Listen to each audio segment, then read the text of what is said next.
We have been told that sitting is the new smoking over the last few years. What's your take on sitting? Well, again, it's completely normal to sit, right? I mean, cows in the field sit, moose sit, chickens sit, birds sit, everybody sits, and humans are no different, right? And so when Dave Reichland and Herman Ponzer and Brian Wood measured sitting among the Hadza, which are a population of hunter-gatherers that are, the most studied because they're the easiest to study, they sit 10 hours a day. So the idea that, sitting is this modern Western scourge is just not true. That said, there are important differences between how we evolved to sit and how people now sit today. Now, right now we're having this lengthy conversation and I'm kind of glued to this chair. But so what we sit now in the West, we may sit a long periods of time, but we also tend to sit for long uninterrupted bouts, hours at a time without getting up. But if you look at populations that don't have chairs, they interrupt their sitting bouts constantly. They get up to tend the fire, to go pick up a kid, to do a little bit of this, to do a little bit of that. And so is that always to do stuff, or is it sometimes because if you don't have a chair, you might be sitting in a absolutely position that becomes uncomfortable after 20 minutes? I think it's a combination of the two. Yeah, exactly. Okay. So that's so they don't sit for long uninterrupted bouts. That's one difference. And the other difference is that they don't have, like this chair I'm sitting in, I'm now leaning against the back, right? It's now, the chair has been designed to, for ergonomically to have the least amount of work that my body's doing, right? And so that means that I'm not turning on a single muscle in my body now, except for I'm gesticulating and I'm using my mouth, right? Whereas, the modern chair with a seat back didn't become common until the Industrial Revolution. Actually, the first mass-produced chair was produced in 1859, an important year for evolutionary biologists because that's the year that The Origin of Species was published, right? Wow. And so Tonnet, a guy in Germany, produced the first, the cafe chair with those bent wood. That was the first industrialized chair. And now, of course, chairs with backs are omnipresent. You go anywhere in the world, those plastic chairs, or you name it, you go anywhere on the planet, people have chairs, right? But this chair I'm sitting in and that you're sitting in, now we no longer have to use any back muscles to keep up our upper body. We're not squatting or sitting on the ground, so we're not using any of the muscles in our legs. And when you even that little bit of muscle effort changes, and also getting up every once in a while, so intermittent, sitting for, getting up every once in a while, and also using chairs, more active sitting positions. Exactly. And also, having to use your back to stabilize yourself, or your quads or your hamstrings, et cetera, to squat or sit on the ground. All of that's turning on your muscles. And you're not using a lot of energy, right? It's not going to help you lose weight, but just turning on your muscles turns on all these genes, et cetera. Yeah. You're using up fat in your bloodstream. You're using up glucose in your bloodstream. You're doing all kinds of other things that makes that sitting much less harmful. So, and I think for me, Daniel, isn't that really the key take home from your work, which is, let's study these populations, let's observe what they're doing. That can give us an insight into perhaps how we have evolved to live and move and eat and all these other things. But we're not going to go back to that world, most of us. So what can we learn from them and then apply in our modern urban environment? And so what came to mind as you were describing that is about 3 years ago or so, we're in London at the moment, but in my own podcast studio, I've got I don't know, you'd call it a chair. It's called a Move Man.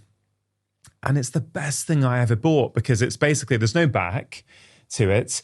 I think it's like one of those medicine balls, but with a stable base essentially. So I'm sitting there having these long 2-hour conversations, and my back feels amazing at the end of it, because if I have to my muscles are having to do something to keep myself upright. Constantly, exactly. And I don't have one for my guests. They've got an ergonomic chair because I'm like, well, if they're not used to that, they may be going all over the place and not be on the mic, right? So I'm like, okay, well, I'll give them a normal chair, a really nice ergonomic chair. But that has been transformative. So we can learn from the research that you and your colleagues do and go, okay, well, could we have sitting positions that are less, it's not making them uncomfortable, because who wants to sit at a desk in an uncomfortable way, but having to use your back muscles whilst you're sitting at your computer typing, well, even that would make a difference. Sure. So I agree. I mean, that's one of the reasons I'm interested in this. But I'm also interested in not just people like you and me, but I'm also interested and concerned about the transition that's going on around the world as people transition from being subsistence farmers to living in cities, and to help them not make the mistakes that we've made, right? So as people, we call this the physical activity transition, right? For example, we have a project in Rwanda now. We're looking at people as they move from being farmers out in the rural areas where they have no machines and no running water and no electricity. And then they move to Kigali, the big city, and all of a sudden their lives change overnight, right?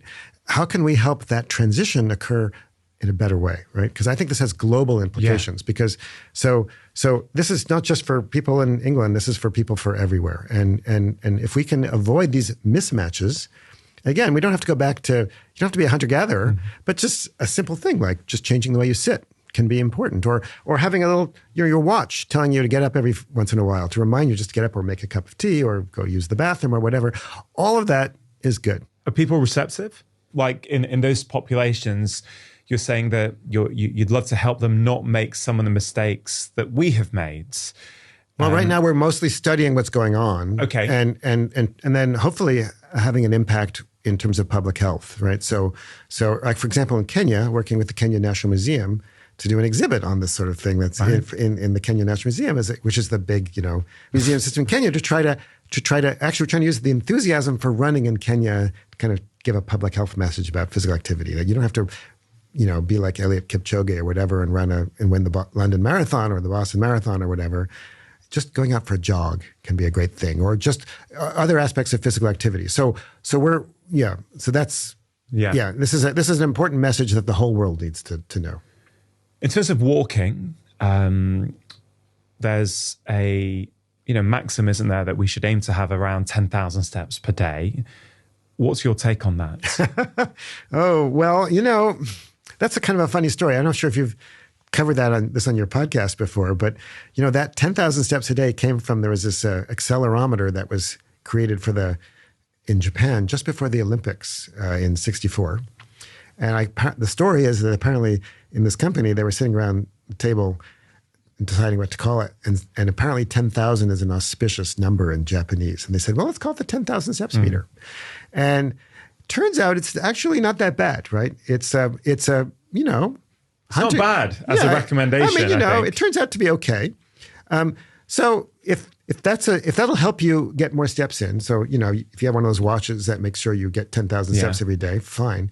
But we've kind of medicalized it, right? We've turned it into a prescription. And we often talk about optimizing health or whatever. Well, it doesn't work that way, right? If you look at, so my colleague Ayman Lee at Harvard has done a lot of work on step counts in health. And if you look at some of the graphs that she's published, for example, first of all, there's a lot of error around the mean. But if you're interested in, say, heart disease, the more steps you take, the better. 3,000 steps is better than 0,000 steps, and 5,000 steps is better than 3,000 steps, and 7,000 steps is better, et cetera, et cetera, et cetera. Is there an upper limit? So far, I don't think she sees a limit this is for steps. It's just walking, right? So, like, if you could get to 15,000 or 20,000 steps, it's currently, from what we know, we think that's going to help decrease your risk of heart disease. That's what her data show. But again, there's a lot of variation around the mean. So what your benefit might not be the same as my benefit. Of course, right? There's a lot of variance around that mean. But if you look at the data on step counts and say all-cause mortality, it kind of evens out starting around 7,000 steps. So once you're hitting 7,000 steps a day, it's kind of like, look, you've got most of the benefit. Yeah. And if you did diabetes, you'd get a different curve, et cetera, et cetera. But again, there's a mean, but there's also incredible variance around the mean. So what might be good for you is not going to be the same thing as for me, or if you're 50 versus if you're 20, or if you've had knee injury, or I could go on, right? So we prescribe it like, how many aspirin you should take, or how many milligrams of such and such you should take. And it doesn't work that way, right? So maybe that helps some people, but I think other people, it makes them confused and agitated and stressed, right? It's yet another source of stress in their life. Did you say before that some of these hunter-gatherer populations that you have studied, they're taking what 15 to 20,000 steps a day. That's correct. Ish. Yeah, but again, that doesn't mean that that's best for them, right? Just because hunter-gatherers do something doesn't mean we should do it. It's not a prescription, right? Hunter-gatherers also don't brush their teeth. Hunter-gatherers don't sleep on nice mattresses. Are you going to give up your mattress, right, and sleep on the ground? Hunter-gatherers don't get on airplanes. Hunter-gatherers don't have refrigerators. Hunter-gatherers don't use vaccines. I mean, I could go on, right? So we call this a paleo fantasy, the idea that what hunter-gatherers do is a prescription for modern life. Instead, it's that by studying hunter-gatherers and also farmers, most of my work is actually with subsistence farmers. So subsistence farmers are people who tend to have no machines. They don't have to do their work for them. They don't have tractors. They don't have generators. Okay. They don't have electricity. They don't have running water. So these are people who are growing the food that they subsist on. So that's why we call them subsistence farmers. And which country are you studying these? We've studied them in Mexico. We've studied them in Rwanda. We've studied them in Kenya. That's where the three main places we've done this kind of work. Anyway, so just because hunter-gatherers take X number of steps per day doesn't mean that's the number of steps you should take, right? Just because hunter-gatherers eat something doesn't mean that's what you should eat. Just because hunter-gatherers don't do something doesn't mean you shouldn't do it either. Instead, these are populations that tell us about the normal range of human variation and how our world has changed, enabling us to now understand what's a mismatch, right? What is it that we're not adapted for, right? Because a mismatched disease is a disease that is more common or more severe because our bodies are inadequately or imperfectly adapted for this novel environment. And so these are ways of helping us identify the mismatches in our world and then addressing them. So there is no one number of steps to take per day. Look, the evidence on exercise is pretty darn clear, right? Which is that, or physical activity, I should say, right? If anything is better than nothing, right? If you're completely sedentary, just taking a few steps, more steps a day, climbing the stairs, parking your car further away from the shopping, anything is better than nothing. More is better, and at a certain point, the benefits seem to tail off, right? But trying to come up with a number, an optimum, is not only impossible. I think it actually sends an incorrect message, right? That it's like a medicine which you can prescribe in a particular dose. It just doesn't work that way. And I think, and we also get this idea it's like this magic pill, right? I mean, exercise is good for you. There's no question about it. Physical activity is good for you because if you don't do it, it's bad for you. But it won't prevent all disease. It decreases your vulnerability. So people who are physically active are much less likely to get breast cancer and many other kinds of cancer, colon cancer. The list is very long. They're much less likely to get heart disease. They're much less likely to get diabetes. They're much less likely to get COVID, right? But they're not prevented from getting them. You can still get diabetes if you exercise. You can still get heart disease if you exercise. You can still get all these diseases if you. It's about reducing risk. It reduces your risk. I would say it reduces your. That's the medical term. The evolutionary term is it reduces your vulnerability, right? Your vulnerability. So risk is a statistical measure, but it doesn't really work that way for you and me. Yeah.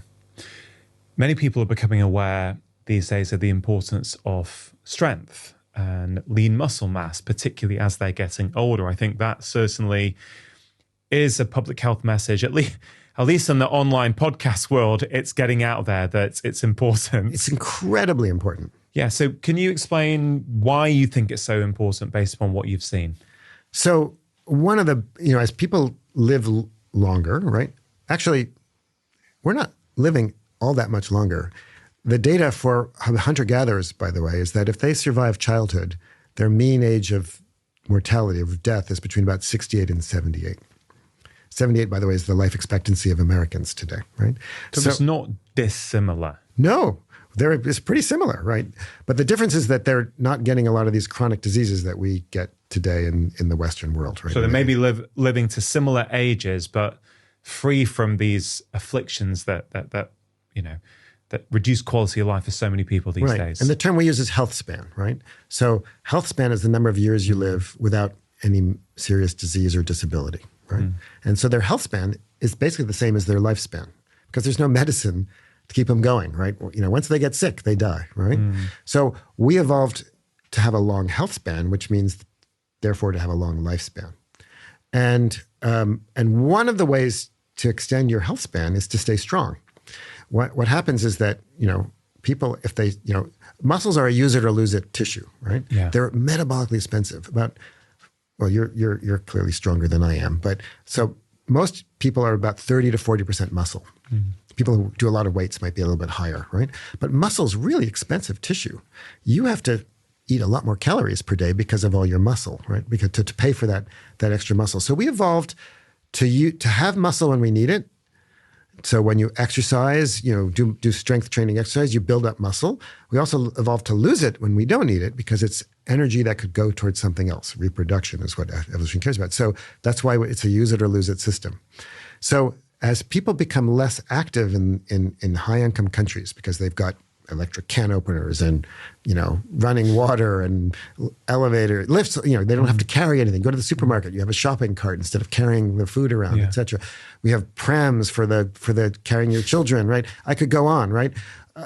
Because we don't do much strength anymore, we lose muscle rapidly as we age. And that creates a condition that only too well called sarcopenia. Yeah. That's a medical jargon, but it's a good one because sarco is the Greek word for flesh and penia is loss. So it's flesh loss. I love the term because it really makes you think about it, right? Yeah. So people become sarcopenic. They lose muscle mass and that sets in motion a vicious circle because when you're frail from loss of muscle, you suddenly lose the ability to do all kinds of things like get out of a chair, right? Or it gets harder and harder because you lose power. You lose strength, and then you end up doing less of other things, and it sets in motion this vicious circle that makes you less and less active, which then sets in motion all kinds of other consequences of physical inactivity. So, healthy aging requires you to maintain your strength. It's really important. And the populations that you study, you mentioned before how grandfathers and grandmothers stay remarkably active compared to modern Western populations. They're not specifically doing, they're not doing their cardio and then their strength training and then their high intensity training, are they? They're sort of, how have you seen that they're maintaining their strength as they age? Well, we're trying to measure that now. There's actually very few studies of this. So there's some grip strength studies out there, right? Because that's easy to measure.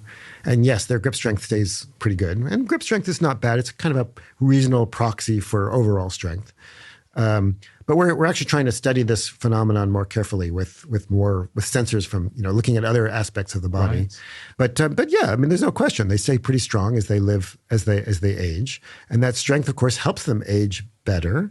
But the mismatch, and again, because it's a use it or lose it system. So if they're using it, so they're not losing it, or they're not losing it as fast. I mean, they're still aging, and they're not as strong in their 70s and 80s as they were in their 30s, right? But they're still, as far as we can tell, generally a lot stronger than the average, American in their 70s or 80s, and so that's helping maintain their health span. I've often thought about the cost of muscle, and yes, we talk about maintaining strength and putting on muscle. You don't, though, need to become a bodybuilder and have massively huge muscles. If you want to, nothing against that. I'm just saying that's not necessarily what we're talking about. The cost of muscle, like if you're out and energy and food is scarce and you don't have big refrigerators and freezers and store cupboards with loads of food, if you put on loads and loads of muscle, you have to feed that muscle, which means you have to acquire more and more foods. So I was thinking it's quite costly muscle, isn't it, to have it on your body? Very, yeah. So, and you also need extra protein and all that. So yeah, we evolved to be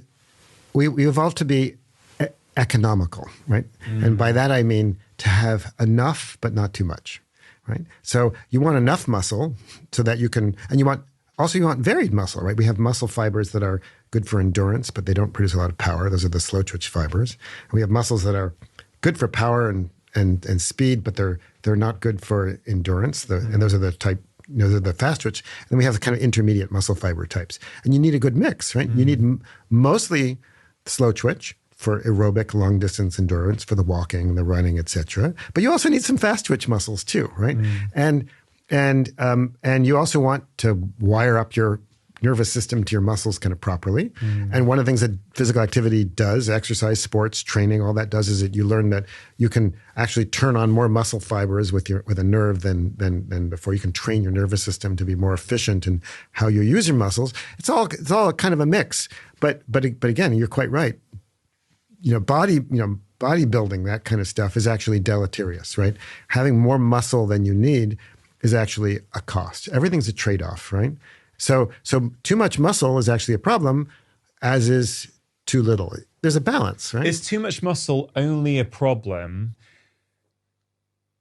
when you can't feed it with enough calories? That's right. Yeah. So, which was normal until very, very recently. Yeah. So let's say. So I tend to think in evolutionary terms. Yeah. Yeah. So one of the things a lot of the longevity movement is kind of trying to educate people on is this idea that your muscle mass is going to go down after the age of 30 unless you do something significant about it, okay? If you're not paying attention and doing something, it's going to start declining. Can you slow down the rate of decline? Yeah, and the good news, it's easy. You just do weights a few times a week. Yeah. You don't have to do that much. But I guess, let's say you go and really, really take this to heart and go, right, I'm going to put on loads and loads of muscle. I was thinking, every time you eat foods, depending on what you eat, there is some sort of cost to the body. There is a bolus of inflammation to a certain degree, which your body has to manage, right? So then you're also turning on anabolism and catabolism. I'm sorry, those are jargon, but you're going back and forth between building tissue and using energy and yeah, it's complicated. Yeah, so I kind of think, because I feel we can, as you mentioned, you published this paper in Nature in 2010 on minimalist shoes or barefoot walking and running, right? And then people take it to an extreme and they start trying to do marathons in barefoot shoes, having never been in them before, right? I guess what I'm trying to get to is, are we potentially at risk of taking the message? I've got to be very careful how I phrase this, because sarcopenia is real and it's causing a lot of problems. So clearly it's better for people to focus on putting on muscle. But are there some people who perhaps are overdoing it and therefore having to overeat and turn on all those mechanisms every time they eat, which potentially could become problematic for their longevity? Yeah, it's a hypothetical point. I think it's a really interesting hypothesis. I don't know any data on it. Mm-hmm. Certainly in terms of the endurance part, there are data on that, right? I've seen data on people who do ultra marathons. And the question is, can you exercise too much? Most of that study is on aerobic exercise, right? Cardio. And the answer is, so far, there's very little evidence that you can, right? There was actually a study done here in the UK on the UK Biobank study, right, where they actually looked at, a few people in the biobank who did crazy ultra stuff, right? Now, remember, these are very small numbers, right? So the statistics aren't great because there are not that many people who do ultra marathons. Even though it's a growing sport, it's still, a tiny fraction of the population. But so far, there's really no good, compelling evidence that they're doing themselves any harm in terms of their lifespan and stuff like that. I've not seen data on bodybuilding, but there is one trade-off that is, I think, very important and worth discussing, which is that people who do only strength training and don't do cardio. So this is something that we've published on, my colleagues Aaron Bagish and Rob Shave and I, because our cardiovascular systems evolved. There is a trade-off in how your heart works. So your heart's a pump, right? And it's pumping blood throughout your body. And sometimes when you're doing cardio, what you're trying to maximize is cardiac output, how much blood you're sending through your body at any one given time. So each time your heart pumps, how much blood is leaving the ventricle, the heart, right? And then flowing throughout your body, right? That's your cardiac output. And for cardio, that's what you're doing. You're trying to increase cardiac output. When I'm lifting weights, now I'm doing something very different. Now my heart is pushing, I don't need as much energy from my body, but it's now pushing that blood through muscles that are contracting, lots of muscles that are contracting, and that's high pressure, right? So that's what we call a resistance or a pressure challenge. So when you're doing cardio, it's a volume challenge, but when you're doing weights, it's called a resistance challenge. Okay. And that's some of that's good, right? But our cardiovascular systems evolved such that if we don't engage in cardio, we don't fight the kinds of problems that occur in our arterial system that cause hypertension, that prevent us from having cardiovascular disease. And resistance physical activity, which is fine, strength training is good, but if strength training in the absence of cardio leads to hearts and cardiovascular systems that don't get that benefit. So, wow. So I'm delighted to announce that AG1, the daily health drink that has been in my own life for over 6 years now, have updated and improved their formulation based upon the latest science. And to celebrate, they're giving my audience a very special summer offer. Some of the upgrades include more magnesium, which supports muscle function and improves the ability of your nervous system to relax, and also 5 strains of bacteria instead of just 2 to reflect the latest advances in microbiome science. It also contains key nutrients like vitamin C, biotin, niacin, vitamin B6, riboflavin, thiamine, zinc, and folate in bioavailable forms the body can easily and readily utilize, maximizing their potential benefits. Nutrition can often seem really complicated. What diet should we be following? What supplements should we be taking? And I think that's one of the main reasons I really like AG1. They make it really simple for you to be the best version of you. Over 70 ingredients, 1 scoop, once a day for less than a cup of coffee.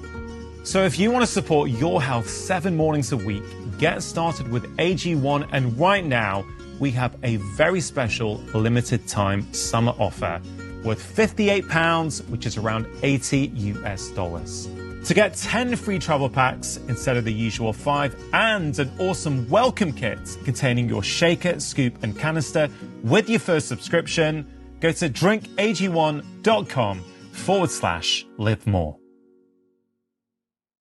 people who do strength training, fine, but don't skip the cardio. You need both. And what do you mean by cardio?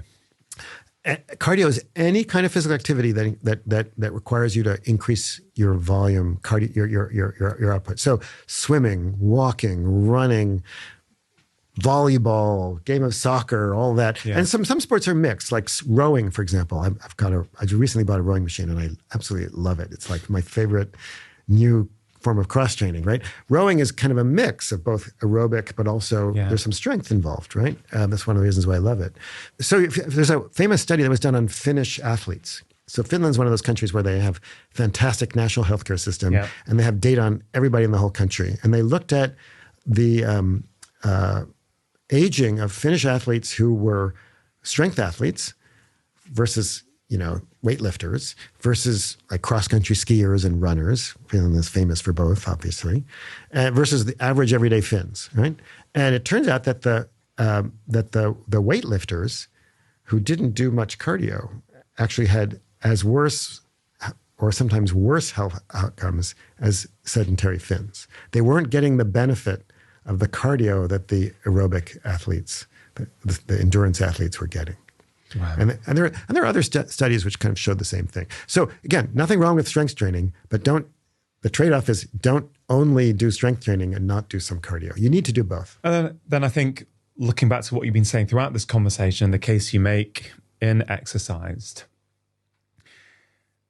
like we've evolved to move every day, right? We've evolved to, as you say, these populations walking 15 to 20,000 steps a day. Again, you made the point, it doesn't mean that we have to do that same level, but it's hard to think that we can get away without doing some degree of kind of walking, significant walking every day. And certainly if I just reflect on, you look at things through the lens of evolution, I look at things through the lens of what have I seen in practice over 2 decades?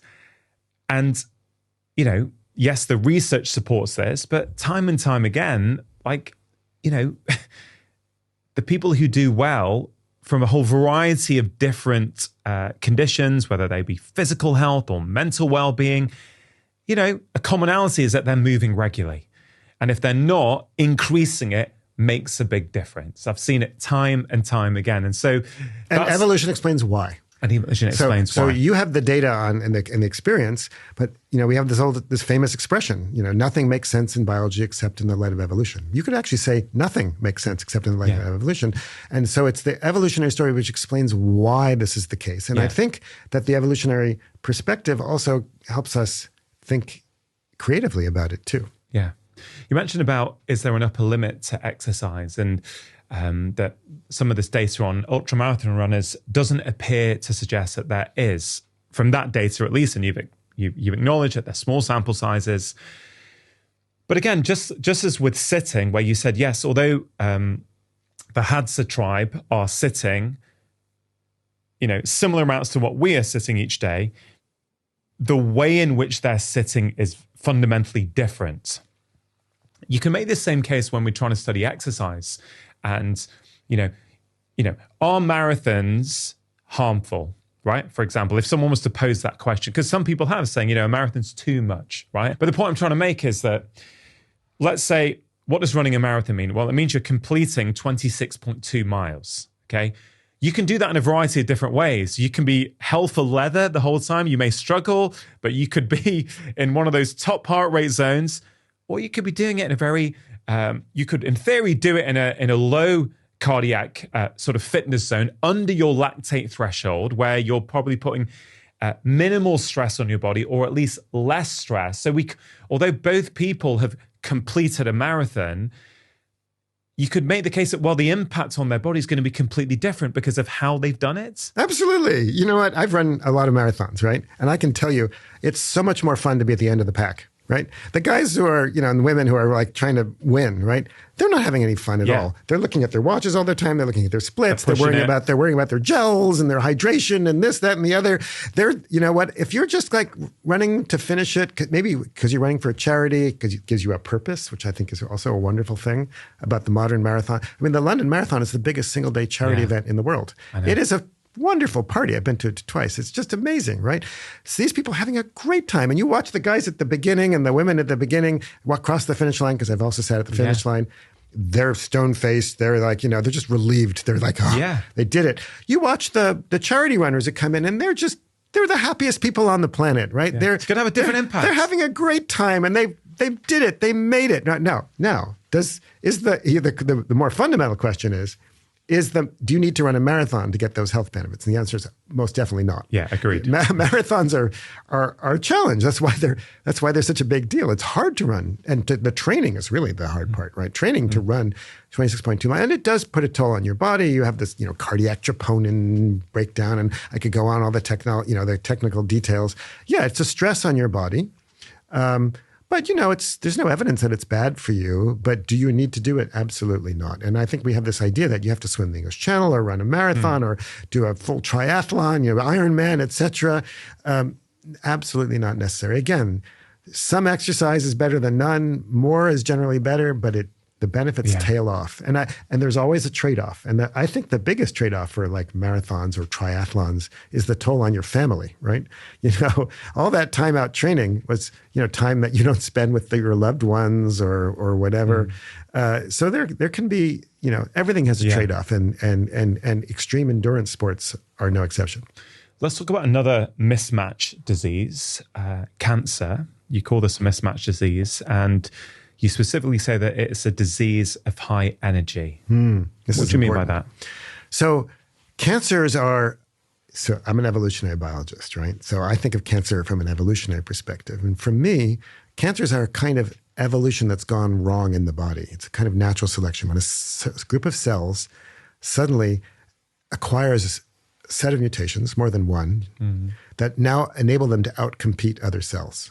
They don't turn themselves off. They take energy from other cells. They're now competing with the other cells in your body. It's a form of natural selection in the body that doesn't benefit the host, but it's benefiting those particular cells.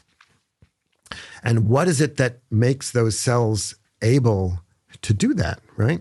Well, it's generally more energy, right? So think about the causes, the things that we know are help fight cancer, or the things that we know that cause cancer. Well, high levels of body fat, right? People with obesity are much more likely to get cancer. People who have high levels of circulating insulin. Insulin is a hormone that makes things, turns things on. Cancer is about the on switch is off way more than the off switch. That's basically what's going on. Hormones. Hormones like estrogen, progesterone, testosterone, they're turning the on switch on, right? Cancer, the on switch is on so much that these cells are producing molecules that cause damage. You get more mutations. I don't know if you've talked about mTOR and rapamycin on the show, really, but that's the molecular mechanism. That's the off switch, right? So when we look at populations that move from low energy environments to high energy environments, cancer rates go up, and we can see the mechanisms and think about physical activity that turns down cancer rates amazingly. Women who get just basic levels of physical activity, 150 minutes a week, the estimates are there's 30 to 50% lower lifetime risk of breast cancer. Let me say that again. 30 to 50% lower lifetime risk of breast cancer from just basic levels of physical activity. Wow. Why don't more of us know this important statistic? Colon cancer, it looks like 60% decrease in incidence rate for people who are more physically active. I could go on, right? And why is it? Because physical activity is essentially turning the off switch, right? But again, flipping it like you did before, yes, technically physical activity is decreasing those levels of cancer, but you could also look at it the other way and go, we've evolved to move. When we don't move, we increase our rate of cancer. Exactly. That's exactly you're absolutely right. So the mismatch is not being physically active. When we're not physically active, are again, remember what's life all about? It's about taking in energy and having babies. So when we have extra energy, our bodies are going to use that for building, for making babies, for building tissues, for whatever. So so women, for example, who are sedentary, they all of a sudden have this extra energy they're not using on physical activity. So what do? They increase their estrogen and progesterone levels. Those experiments were first done by my colleague Peter Ellison at Harvard, who showed that women who ran 20 kilometers a week, so they're spending 180 calories a day. This is not high levels of running, right? Had 50% lower rates of progesterone and estrogen during the second half of the menstrual cycle. Now, these women were not infertile. They were not having trouble conceiving. You could say exercise is lowering their progesterone levels, but I would actually say it's the reverse. Being inactive, so the body says, I've got all this extra energy. I'm going to shunt that energy towards reproduction. Yeah. And because after all, that's what it's all about, right? So and now you have higher levels of estrogen, higher levels of progesterone, those increase cancer rates. And physical activity also, again, we've talked about repair and maintenance, right? The energy that you allocate when you're physically active, after I exercise, right? I ran this morning around the Thames. I did probably about 8 miles, right? My body's metabolism is still elevated from that morning run, for sure. It's probably 3-4% higher now than it would be if I hadn't gone for that run. And what's that higher metabolism doing? I'm not replacing the energy that I spent running. I'm turning on all kinds of mechanisms throughout my body that are repair and maintenance mechanisms.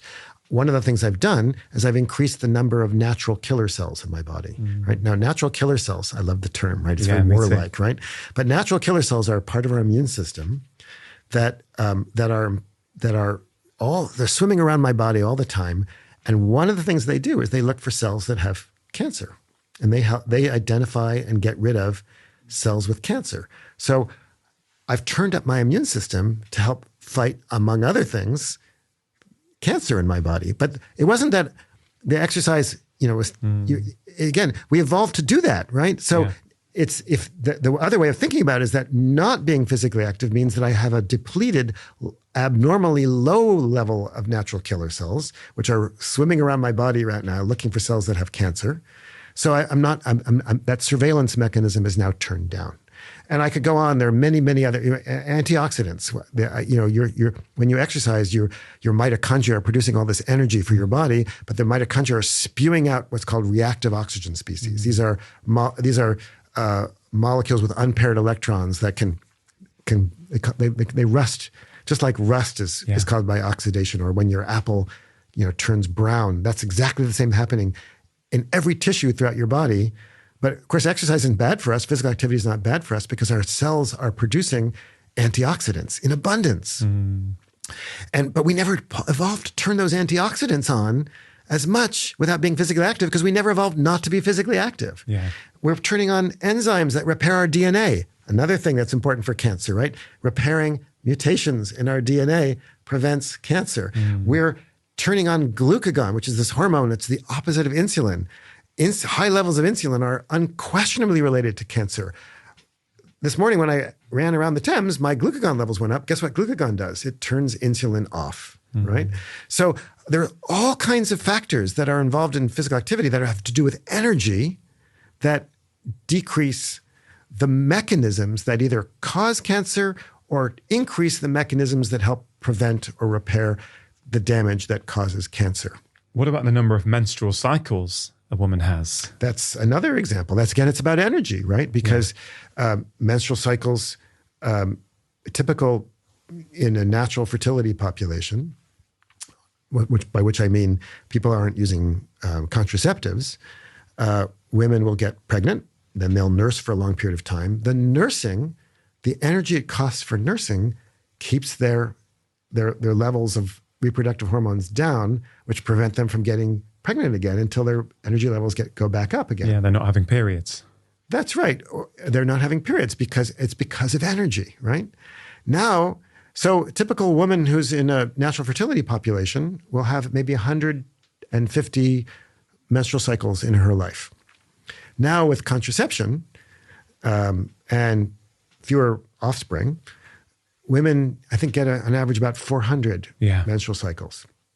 That's, 250 more big, massive pulses of estrogen and progesterone that are, important for reproduction, but there's a trade-off. Everything has a trade-off. They also increase the rates of some cancers, including breast cancer. I don't think many people think about things like that. When they're thinking about cancer, they're not thinking about the number of menstrual cycles, right? Yeah. Because it's fascinating that, 150 versus 400, let's say on average, that is a huge difference. Yeah. Over the course of a life. Yeah, absolutely. Or insulin levels. The people walking around today that we see in the streets of London, the estimates that we have, or the data we have there is that everybody's walking around with higher levels of insulin than people who are walking the same streets a few generations ago. It's because we have so much more energy available to us. Yeah. We're not going through those cycles of positive and negative energy balance. I think that's one of the reasons why intermittent fasting or reduced, being careful about your caloric intake is beneficial because it's basically keeping those insulin levels down. Also not eating too much sugar as well. What did you see in relation to fasting in some of these hunter-gatherer or more traditional populations? Well, they just don't eat all the time. I mean, look, in my building, right, there's a snack machine. There's right at the bottom of the stairs. This is in Boston. Yeah, my building at Harvard, right? Yeah. So if I'm hungry and I'm like a little, I'm working on a paper or something, or upset by my colleagues or whatever, and I get, I'm stressed. Stress makes you hungry. Cortisol, it makes you hungry, right? I can just run down to that machine and get all kinds of crap, right? All kinds of ultra-processed junk, right? Full of sugar and whatever, and satisfies my craving. It's going to make me hungrier later on. But if you're in a subsistence population, or if you're a hunter-gatherer and you're hungry, you have to go out and either find the food that you're going to eat, or if you're a farmer, you have to go and cook it and prepare it and whatever and get it from your, the silo or whatever. You're just not surrounded by food, and you're not surrounded by high energy food. You didn't see them necessarily practice a form of fasting or restricted eating when there were one day a week where they would reduce their calorie intake. Nothing like that. It was kind of inbuilt. They have no choice, right? Look, if they could eat as much as we do, they would. Absolutely. The populations I work with, people are always hungry. They're always asking for food. Hey guys, I really hope you're finding this useful. If you are and you want more content like it, please do check out my book, Make Change That Lasts, 9 Simple Ways to Break Free from the Habits That Are Holding You Back. It's in all the usual places as a paperback, ebook, and as an audiobook, which I'm narrating now. Back to the video. Let me tell you a funny anecdote. Once I spent about 7 or 8 days with a group of hunter-gatherers with some colleagues. Where was this? This is in Tanzania. And we had, we came with a few Jeeps and full of food, et cetera. And we spent a wonderful time with these folks, and they were very kind and whatever. And the last night we thought, let's have a party. And we cooked everything that was left that we had, all the food left, because we were just heading back to town, right? And so we had this cook with us, and he made, he boiled every bit of rice that we had, and he made some cakes, which he smeared with jam. And it was an amazing feast, right? And I've never seen people eat so much. I mean, it was like a paleo diet nightmare. They ate so much rice and cake and whatever, and they went back for seconds and thirds. There was nothing left at the end, right? Why? Because they're hungry, and all of a sudden they had this bounty of food. Whereas you and I might I don't need to eat thirds, right? But they were happy, and then we danced for hours and hours later, right? But when you're in a situation where food is always in short supply, you're always going to eat what's available to you, but you're only going to eat the food that is available to you. Like breakfast, right? They often don't have breakfast, not because they're trying to intermittent fast and trying to skip a meal so that they can turn off mTOR, et cetera, et cetera. They're doing it because there's no food in camp. They have to go out and find it. Everybody listening and watching to this right now, Daniel, I'm sure is aware that physical activity is going to be beneficial in some way for them. And as a society, we're trying to move more. I'm a medical doctor. We're always being told that we should be encouraging our patients to move more and actually to exercise, which potentially is problematic. But it's interesting, isn't it, that we're moving less as humans, but we're living longer. So what's going on there? Well, I mean, I think it's part of the confusion people have, right? We're told that, exercise is medicine, and that if you don't exercise, you'll get sick. And then they look at people like, well, I'll be very political. They look at people like Donald Trump, who doesn't exercise, and actually believes that exercise is like wastes your energy, right? And they see he's, president of the United States in his 70s, and they wonder what's going on. And the answer is that, I think we oversimplify something that is very important, which is that exercise really does improve your health. Exercise really decreases your chances of getting sick. But on top of that, we have an incredible medical system. As you well know, you're a practicing physician, and we're able to patch people up and keep them going, and treat their diseases, and give them pills to lower their blood pressure and other pills to lower their cholesterol and all the other sequelae, the things that result from being physically inactive, and we can keep going. But it comes at a cost, and it comes at an increased risk and an increased vulnerability of a wide range of diseases. Just the data are unquestionable. 150 minutes a week of physical activity, just, a brisk walk, can lower your relative risk of dying at a given age by 50%. That's not a number I just pulled out of a hat. That's a really, really, really solid number based on many, many, many studies. But it's not a magic bullet. It's not a guarantee of good health. You could still get cancer. You can still get injured, and vice versa. So we need to be kind of clear about what the benefits are, but also the fact that this is a statistical issue, and it's a complicated issue, and there are no simple solutions to anything. So why is it, when the data and the science is really clear that, as you say, 150 minutes of physical activity each week will have multiple benefits, or let me rephrase that, may have multiple benefits on your well-being and your longevity, why do so many of us struggle to do that? Because it's abnormal. I mean, our instincts are constantly pulling us not to exercise. I mean, our instincts are deep and they're powerful. I mean, for millions of years, our ancestors struggled to get enough energy to eat, right?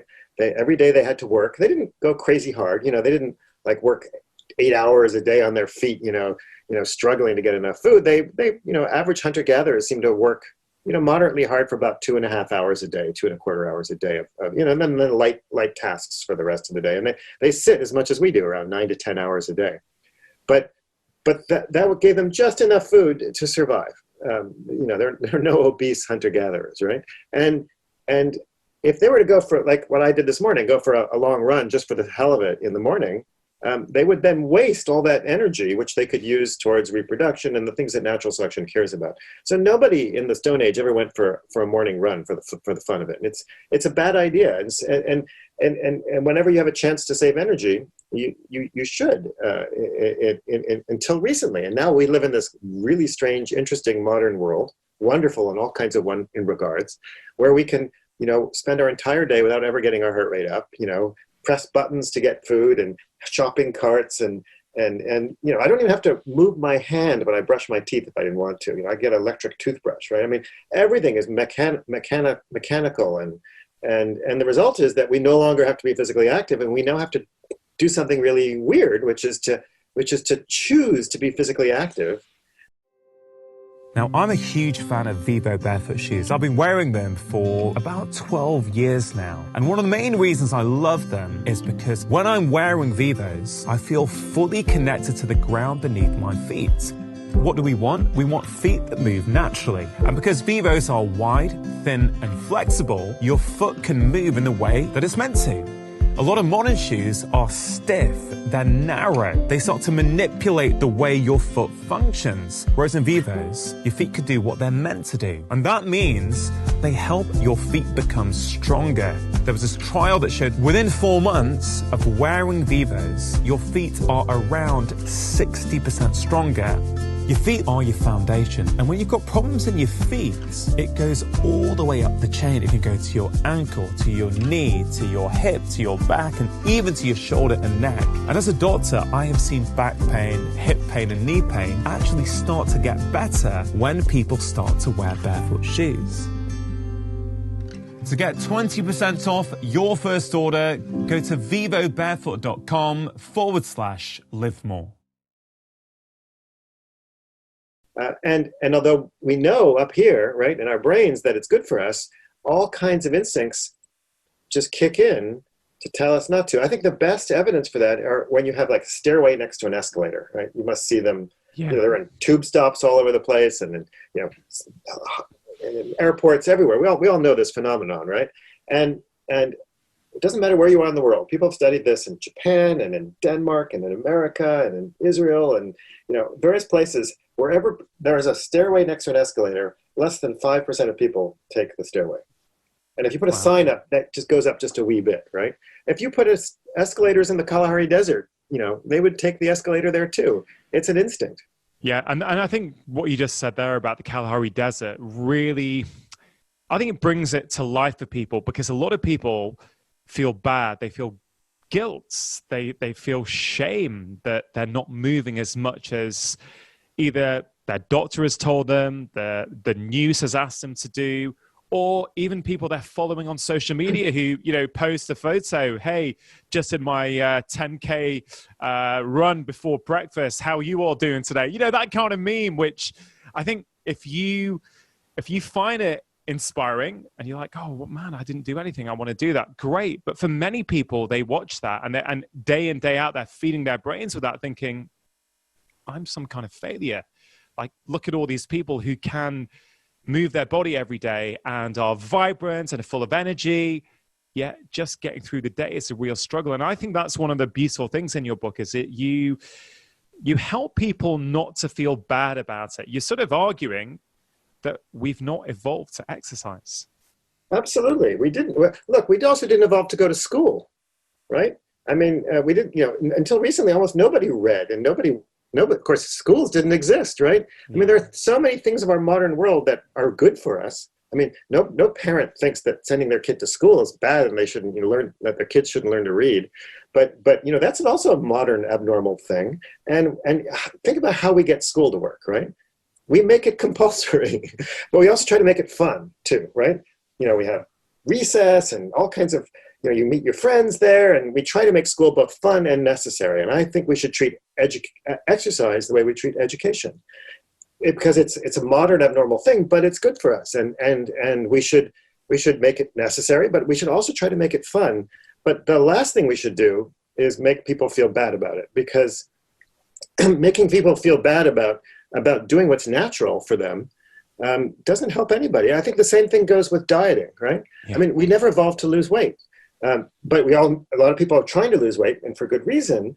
But when they fail on their diet, it's not because of some moral failing. It's because there are hundreds of adaptations in their bodies which want to hold on to that fat, and elicit a kind of a fast, an energetic crisis in their bodies to hold on to that energy.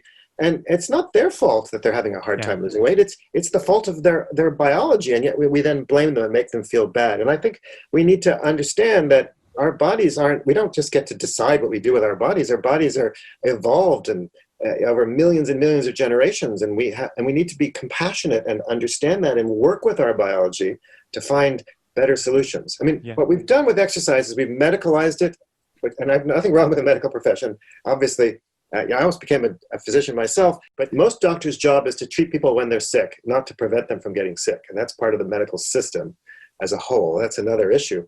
But the other thing we've done with exercise is we've commercialized it, we've industrialized it, we've commodified it.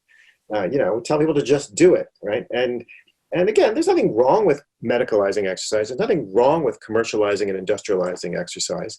But clearly, it's not enough because, like in the United States, I don't know what the data are in England. I've been trying to find good data in England. There's not as much, but in the United States, only 20% of Americans actually exercise in their leisure time. That's a really staggering number, right? There are people who are physically active, but not many people actually get out and do it. And there's a reason for that. It's not because they're lazy or bad or should feel guilty or ashamed. They're just being normal human beings.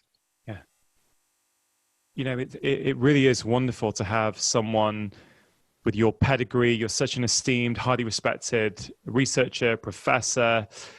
You're basically saying we need to be kind to ourselves. We need to be compassionate to ourselves. You're making the case with, for physical activity and exercise that we need to be compassionate to ourselves. But I love what you said there about trying to lose weight. We've not evolved to lose weight. And what you just said, what you just mentioned there is a sort of central case I've been writing about over the last few months for my next book, which is on weight loss. And I very much agree. We have to be kind and compassionate to ourselves and understand we're kind of fighting our biology. The environment in which we live is very much so removed from the environment in which we've evolved that therefore, we're not doing anything necessarily wrong. We're just doing what humans have always done. Humans have always tried to make things easy, right? We've always looked for high calorie, energy dense foods to for as little energy as possible. It just so happens now that on my smartphone, I can go on a shopping app and have that delivered to my house without actually moving anywhere. So I think it really does help people feel better. I read an article with you, Daniel, recently that I think you wrote in the British press. And you said in it that you were the kid who never got picked for the sports team at school. Yet here we are with having a conversation, and it's early your time. What is it, 7:30, 7:45? No, it's 8:30. It's not that early. 8:30, but you've already been for a run. And that made me think about what you've just said about we've got to make it fun for people. We've got to, we made school compulsory, but we also try and make it fun. And you're sort of making a similar case for exercise. So is part of the problem also, like with you, and you've obviously overcome that and you are still someone who moves regularly, but many people have that experience at school. They're not picked for the teams. They're made to feel shame and bad about themselves, that they can't be sporty like their friends who are being picked in the team. And that puts them off moving their bodies for life. Oh, absolutely. I mean, I was lucky because although I was terrible, and I really was picked last for sports. I for example, played on a soccer team. You call it football. And in my town that I grew up in, there was a really good soccer town. And so there were kids on my team who were so much better than me. I just sat on the bench. I almost never got to play because I wasn't very good. And I felt very insecure about my body, but I was lucky that I had parents who loved to hike and we went skiing in the winter, cross country skiing, and my mother, jogged, and my father jogged too. And so they were physically active, but they didn't play sports. I don't think they ever watched any sports event ever. I don't think. I played tennis a bit, but that was, I had to walk to a tennis court. That was fine, but they weren't interested in any of that. I don't think they ever came to any game I was ever in, partly because I sat on the bench, right? But so I kind of grew up thinking it was sort of normal to be physically active, but not interested in sports. But so much of physical activity that kids encounter is sports. And sports, there's a whole chapter in my book on sports. sports can have exercise, but it doesn't always have exercise, and that exercise isn't always necessarily healthy. Look at American football. I mean, that's a really profoundly unhealthy sport, and we have more and more data to show that, not just in terms of concussions, but also in terms of heart disease and other kinds of problems that arise from bulking up, making these sort of sumo wrestler sized sort of linemen in the sport. But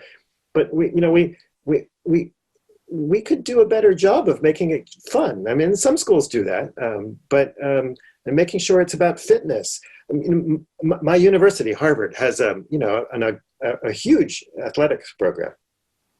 We have 40 teams, one of the largest athletic programs in the United States, even though this is not a powerhouse school in terms of athletics. But the athletics department really mostly serves the athletes on campus, and their job isn't really that much to get the other 80% of students to be physically active. And surprise, surprise, the vast majority of Harvard students, about 75%, don't meet the minimum level of physical activity that you need in the United States. And that's partly because we don't make it fun for them. There's no opportunities for them. And probably and all of them would like to do more exercise, but they're busy and they're stressed and they've got courses and classes and they don't have to do it. And we could do a much better job of helping them be active. And they want us to do a better job of helping them be active. It's not something you can just snap your fingers and do on your own. It's an interesting dilemma, isn't it? That we look up to these incredible athletes with superhuman performances, the American footballers, let's say, in the States, or Eliud Kipchoge, the runner who can run a marathon, frankly, in a time that just makes me shudder even thinking about the fact that he can do that in under 2 hours. But there's a difference, isn't there? It's the case you're sort of making, that's kind of elite performance. It doesn't mean that's healthy. It doesn't mean that's what we should all be striving for. And I think why I find that interesting is because, have you heard of park run? You familiar with park run? Yes, of course. Yeah, no, it's wonderful, park run. Fantastic. Yeah, but I mean, I'd love to talk about park run at some point because there are so many aspects there, community, the social aspect to moving together, whether it's walk, whether it's running. But you also get timed at a park run. And I've often wondered, is timing it a good idea or not? Because loads of people who suffer with mental health problems, park run is actually what really, really helps them. That strong sense of community. You're moving. Even if you're a volunteer at that park run, you still get a lot of benefits. But I wonder then, when the timing comes in, and I'm not against it, I'm just sort of posing the question, does that start to make us think about performance and taking us away from just doing it because it's a fun thing to do for some of us? Yeah. I mean, I think we, there's so many different motivations that people have, and I think we need to embrace them all, right? For some people, timing is great. It gives them a little impetus. It gives them, it helps them, do a little better and, challenge themselves. Other people find it defeating and off-putting. And so I think, we should let 1,000 kinds of physical activity bloom, right? And if there's never going to be one type, right? Yeah. For some people, why not just dancing? I mean, I have a section in the book on dancing. You do, and I've got that written down to talk to you about because I didn't know that at all. So please do expand on that. It was a brilliant section. Yeah, I mean, every culture in the world, I can't find an exception, has not only just dancing, but endurance dancing as part of its culture. People dance for hours in just about every culture. And even in Jane Austen, I found some wonderful quotes in Jane Austen and, George in England, where people, dance the night away, right? It's a way of making physical activity, and they probably didn't think of it as exercise. It was social. It was fun. So there are many, many ways for us to get our bodies moving and get the benefits, the mental health benefits, the physical health benefits. And I think we should, if we're going to be successful, we need to try to, there's not going to be one size fits all approach, right? There's going to have to be many approaches. I mean, look, there are some people, as you know, because you read the book, throughout the book, I make fun of treadmills. Because treadmills are, for me, the apotheosis of exercise. Here's a machine you have to spend money to buy it or spend money to go to the gym to use it. It makes you work hard to basically stay in the same place. You get nothing done. It's loud. It's noisy. It's the air is fetid. I mean, I put people on treadmills for a living, but I hate treadmills. I mean, I have one in my basement. I sometimes use it. So what some people do is they listen to a podcast, or maybe this podcast, or they'll watch a movie or whatever to tolerate the treadmill. And if that works for them, that's great. There's nothing wrong with that. If it's actually very efficient, you can do two things at once. You can listen to a podcast and get some exercise at the same time, but others just can't stand it. So let's not be judgmental. Any way that works is great. I mean, and we just have to support them all. I'm a big fan of individualized and personalized approaches, and I really like that idea that maybe we've got to broaden out what we recommend to people. Say, it doesn't matter how you move your body, but you just want to move it more and find what actually works for you. But are there any sort of universal principles when it comes to movement that actually do work for all of us? In terms of getting us to move? I mean, I go back to the simple, I mean, I think there's two basic impetuses that have, over millennia have been the basis for how and why people move. And one is because it's necessary, and the other is because it's fun. And for most people, fun involves social. Sometimes going for a run by yourself or a walk by yourself is meditative, and it's nice to be by yourself and you can think through a problem. But for most of us, we like to be with other people. And so that's why Park Run is so successful. It's social. Here in Cambridge, we have the November Project. Every Wednesday, people do these wonderful runs and they run up the stadium and they do all kinds of great stuff. Wow. We have, all around the world, there are various kinds of social events. There, dancing is social. Playing a game of, soccer or football is social. I mean, the list goes on, right? And there are many ways to do it socially. And I think, so that's critical.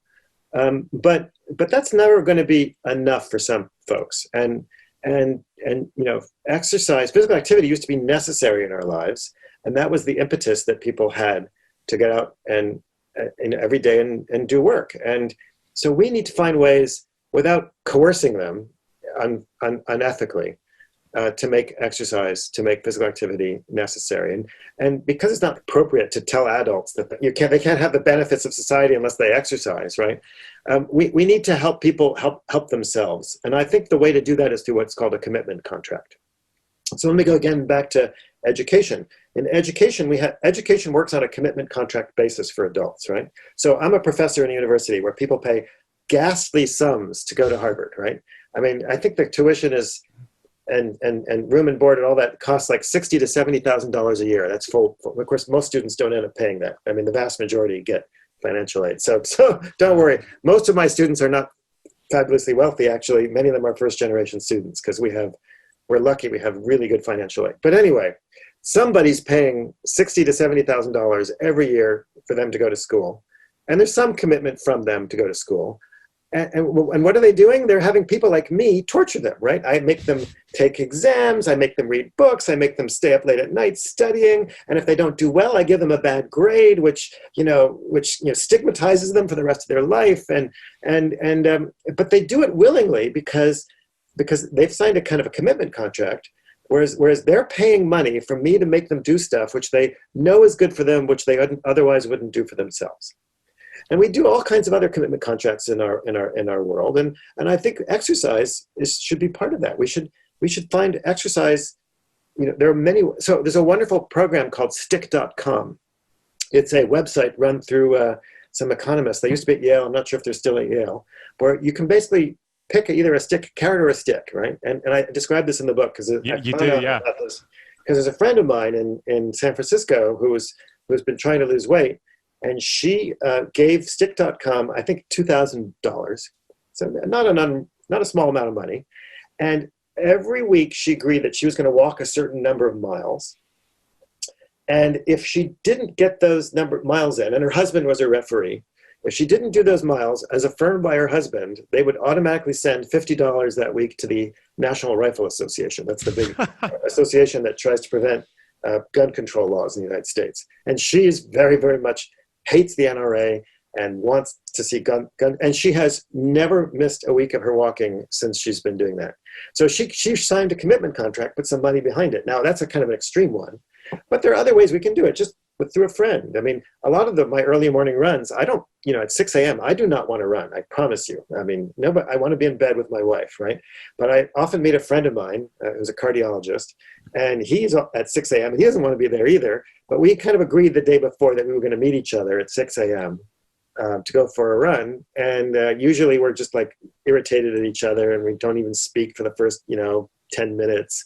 And then slowly we warm up, and I'm never unhappy that I did that run at the end, but I did it because I coerced myself through a commitment contract. Yeah. Very, very practical and pragmatic approach. I guess what you're saying is that the way we've typically encouraged physical activity has been, very prescriptive. You have to do this. If you don't do it, you're not really looking after yourself. You sort of have to rely. We're very much putting it down to individual motivation, individual willpower. And what you're saying, I guess, is that this is not working, right? We've not evolved to exercise. We're now living in a society where we simply don't have to anymore. That necessity has gone. So you need to find a way to make it necessary. And the way you found of doing it is you're meeting someone. So if your buddy has gone to the trouble of getting up early in the morning and goes to your agreed spot and you don't show up, there is a bit of, you have social pressure to show up, which is why so many movement programs talk about, doing it with other people, right? Because if you're leaving it up to yourself to motivate yourself, there's going to be times, I know when I got into parkrun, I remember thinking at the time I wasn't really a runner, right? And let me put it another way. I didn't perceive myself as a runner, whereas now I do, but I still went because I did it with my son. Is reason one. And reason two is there was this big community there, this really friendly community at parkrun. So I just had to make sure that my son and I were at the start line by 5 to 9 on a Saturday morning. And if I got there, I would complete a 5K. But if I had to do that myself, even if I had to do that myself with my son, I bet you some Saturdays we wouldn't do it. And so I think that accountability piece is I think it's really interesting. Now, you mentioned you're not a fan of coercion, yet you write a very surprising, certainly surprising to me, you write about, is it the Swedish, is it Bjorn Borg, the Swedish underwear, sportswear manufacturer? And I was mesmerized reading that story. So I wonder if you could tell that, and because that's actually taking quite a different approach, right? Yeah, I had so much fun doing that. So I was thinking about this, because the last section of the book, the last quarter of the book, is really about how to apply the sort of natural history of exercise to the modern world. And I was interested in this idea of coercion, and I wanted to see if I could find an example of people who are forced to exercise, adults. I mean, we force kids to exercise in school, but nobody blinks an eye at that because we force kids to do all kinds of stuff and think it's totally acceptable. Because children can't make up children aren't responsible for their own decisions, but adults are.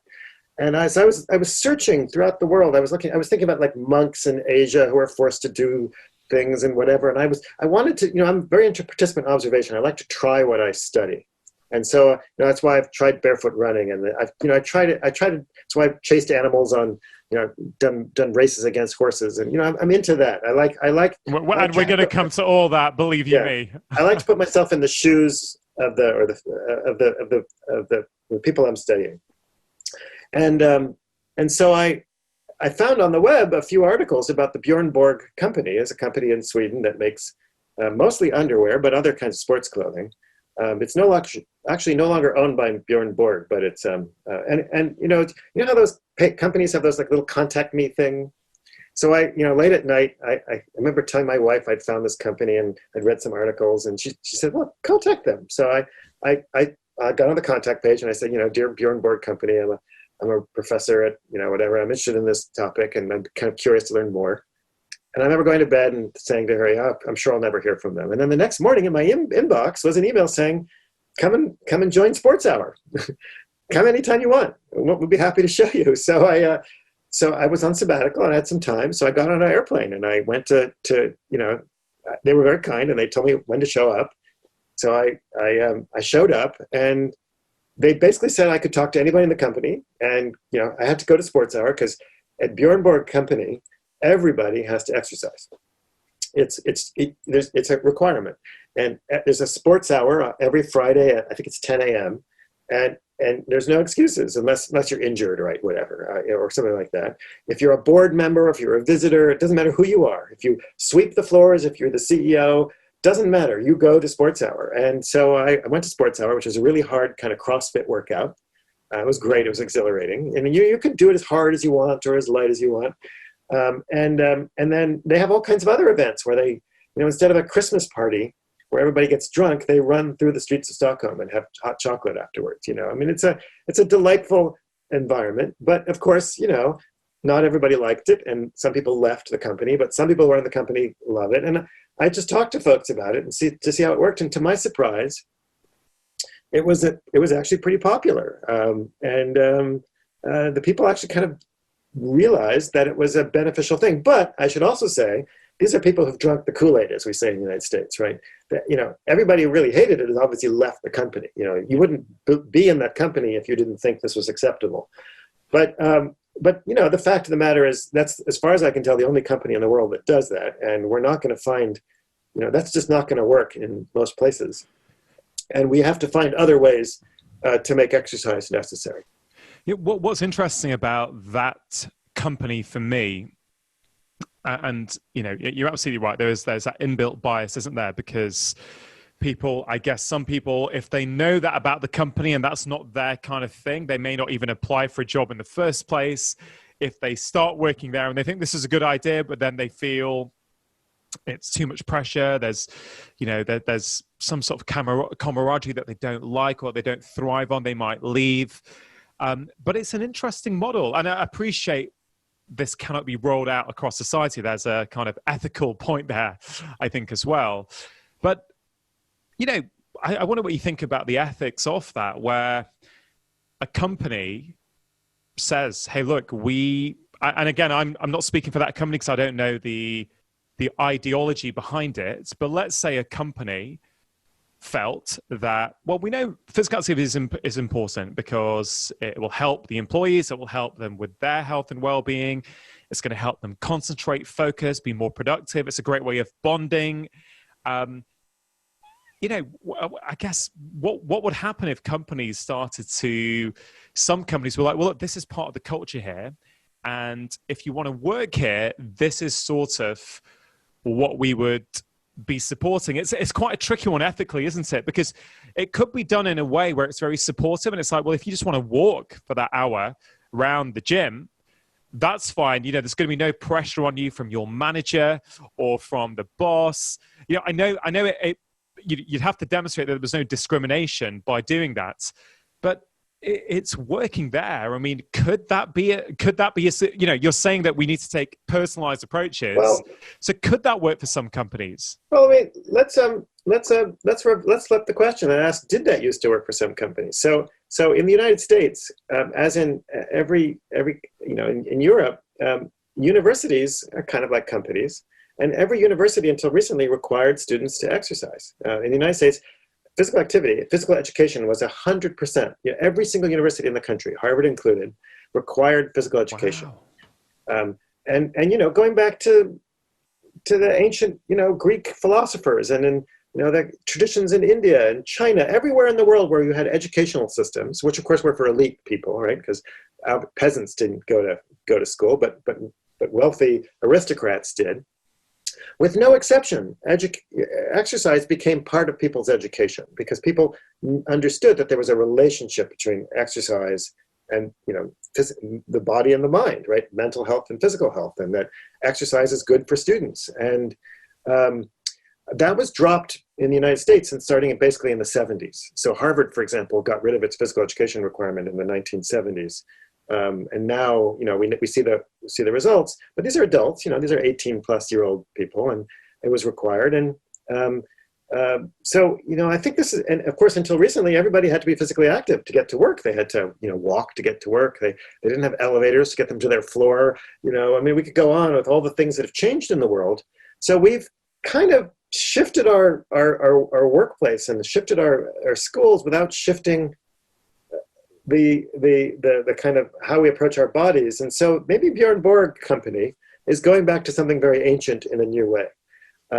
But the fact that we're so uncomfortable with it, I think, is interesting. We're just so worried about coercion and people's rights, and for good reason. But we're also, I think sometimes we also, I'm going to probably get myself in trouble now, but look, I think it's, as you can already tell, I'm very opposed to body shaming and fitness shaming, right? It's unacceptable. But sometimes I think because we're so worried about body shaming and fitness shaming, we go to the extreme and basically turn off the whole system. Yeah. And I wonder if we can't have our cake and eat it too, so to speak, right? Can we find a way to help people be physically active without engaging in body shaming, without engaging in fitness shaming? And I think we can. And again, I'm going to go back to my commitment contract model, because if, let's just say you're unfit, you're overweight, you're struggling, you hate to exercise, but you want to exercise. And if I told you you had to go to a CrossFit, workout every week and, do 150 burpees with this, highly muscled, nutcase in front of you who's your boss, you'd hate it, right? But if you could just walk 20 minutes a day, climb the stairs, right? Pick your own goal and work towards that, that would fit your fitness level, you could do it on your own, you could do it with friends, etc. Not in a way that is, we can find ways for people to be more physically active that can accommodate every disability, can accommodate every level of fitness, can accommodate, but we as a society, we've been very uncreative about it. We're not really willing to put in the time and the money and the effort to make it happen. Exercise is something that is really, really good for us on so many levels. Yet at the same time, it's not necessarily something that we have evolved to want to do. Oh, I would say we didn't evolve to do it at all. But yeah, that paradox is what really motivated my last book, Exercise. And maybe to answer your question, I'll give an anecdote, right, which is I use in the book. But I was just finishing up a previous book, The Story of the Human Body, and I was in Mexico doing some research. And we were studying, runners and people who run, and actually discovered that most of the Tarahumara, famous for running, don't actually run very much. But anyway, there was this one elder fellow who was a famous runner, did these very long distance races. And I was being a good anthropologist, and I was asking all kinds of questions. And I had asked all kinds of other people this exact same questions with a translator. And one of the questions was about training, and everybody had always struggled with this question because, I was beginning to realize that my concept of training was kind of alien to the Tarahumara. And this guy just looked at me, and I could tell without even the translator saying anything, it's like, why would anybody run if they didn't have to? And I suddenly had this this little epiphany, right? That our concept of exercise is alien to most people, right? And of course, I work in parts of the world where people are very physically active. They work hard. Here I was in a part of the world where people are hardworking farmers. They've got no machines. They've got no running water. They've got, they're doing everything by hand. They occasionally do these long distance races, which, by the way, are a form of prayer. That's why they do them. But the idea of going for a 5-mile run in the morning is nuts. Nobody does that. So I think, and I had this sudden this moment that yes, we evolved to be physically active, but the kind of what we call exercise, which I define as voluntary, discretional physical activity, it's planned for the sake of health and fitness, is a completely modern idea. And furthermore, if you're struggling, if you're a farmer or a hunter-gatherer, of course we were hunter-gatherers for most of our existence, if you're struggling to get enough energy, right, struggling to feed your family, going for a 5-mile run in the morning, which is about 500 calories, is a terrible idea, right? Because those 500 calories is energy that you could use either on your own body or on your family, right? So the idea of doing unnecessary voluntary physical activity for no reason other than for your health and fitness when you're already very physically active is nuts. So we evolved to avoid physical activity except for two reasons: for when it's necessary or when it's rewarding, right? So play is important and rewarding. Work is rewarding. A race might be rewarding, but getting on a treadmill in the morning in a gym, with fluorescent lights in a room with no air, etc., working as hard as you can, getting absolutely nowhere. There's a reason people dislike it. We never evolved to do that. Yeah. I think that's a very powerful message today. Like, we're having this conversation in 2024. Everyone listening, I'm sure, has been hammered with the message that exercise, that physical activity is good for us. It's good for your body. It's good for your brain. It's good for your longevity, et cetera, et cetera, et cetera. So we've all got the knowledge that we probably should be moving more. Yet despite having that knowledge, so many of us are simply unable to put that into action regularly. And they start to blame themselves. They start to feel guilty, which is a huge problem that I see and have seen in practice for many years. And, we're having this conversation in London. I'm rarely in London these days, but I came last week for a couple of days. And I think the Underground station where I took a photo and posted on social media really illustrated your point, which was this beautiful flight of stairs. And on one side was an escalator going down, the other side an escalator going up. And literally, there was nobody on the stairs, and both sides of the escalators were full. And I posted it the first thing I said is, this is not a post about blame. But I thought it just beautifully illustrated the problem that we have in modern society, which is, why would you choose to take the stairs if you don't have to? It's an instinct. Of course, it's an instinct to take the escalator. There were no escalators in the Stone Age. I think I can say that with definitive knowledge, right? There were no elevators, lifts, so you call them here in England. No, but it's an instinct to save energy when you can. The escalator scene that you described has actually been studied. There are actually a series of papers that have been now done in many different countries. It's been done in the US and Sweden, Israel, Japan. I can't remember where else. And it doesn't matter where you are on the planet. When there's a staircase next to an escalator, only less than 5% of people take the staircase. And it doesn't matter what culture you are, it's a universal. It's because it's an instinct to, if you can save energy, why wouldn't you, right? And I imagine that our hunter-gatherer ancestors would also have taken the escalator had that option been available to them. Of course. And it turns out, some of my former students actually measured how much hunter-gatherers sit. Turns out the average hunter-gatherer, because we're always told that we sit too much, right? And that's, our chairs are out to kill us, and et cetera, et cetera. And that, we're in a kind of over-sitting society. Hunter-gatherers sit about 10 hours a day. That's the same as most Americans and Brits, right? So they're no different from us. When they can, they sit down. I mean, there's some differences in their sitting, which we can maybe talk about later on. But I think, going back to your point, I think in addition to the fact that it's an instinct not to exercise, right, not to be physically active when it's neither necessary nor rewarding, that we also engage in this form of blame or shame, right? People are made to feel lazy. If you don't exercise, for some reason you're lazy. And you have to remember that we're asking people to overcome a very deep-seated instinct, right? And then people feel bad about themselves because they feel that, sure, I mean, they wake up in the morning and they think, well, yeah, I should go for a run, or I should do this, or I should lift some weights or something. And they don't do it for one reason or another. And then they feel really bad, right? And then they think that, well, they're lazy. There's something wrong with them. They're actually normal, right? They're completely normal human beings. And I think our job is to try to figure out how to help people be physically active, to maybe not even exercise, but how to be physically active in a way that doesn't cause that kind of, do it in a positive way rather than a negative way. And I think, and no offense, I know because you're a physician, but you're a physician that cares seriously about prevention. But I think one of the problems is that we've medicalized exercise. Yeah. We consider it a pill, right? And nobody likes to take pills. Nobody likes to, it doesn't make it fun. It doesn't solve that particular problem of of overcoming that barrier. I mean, I'm sure you know that most medications, people don't take their medications either. So if people don't take their pills for diabetes or this, that, or the other, why are they going to take the exercise pill? Yeah, because it's often called the magic pill, isn't it? Exercise and, anti-cancer, anti-aging, anti-mental health problems, anti-everything. So perhaps a new PR angle is needed around exercise. I love that definition.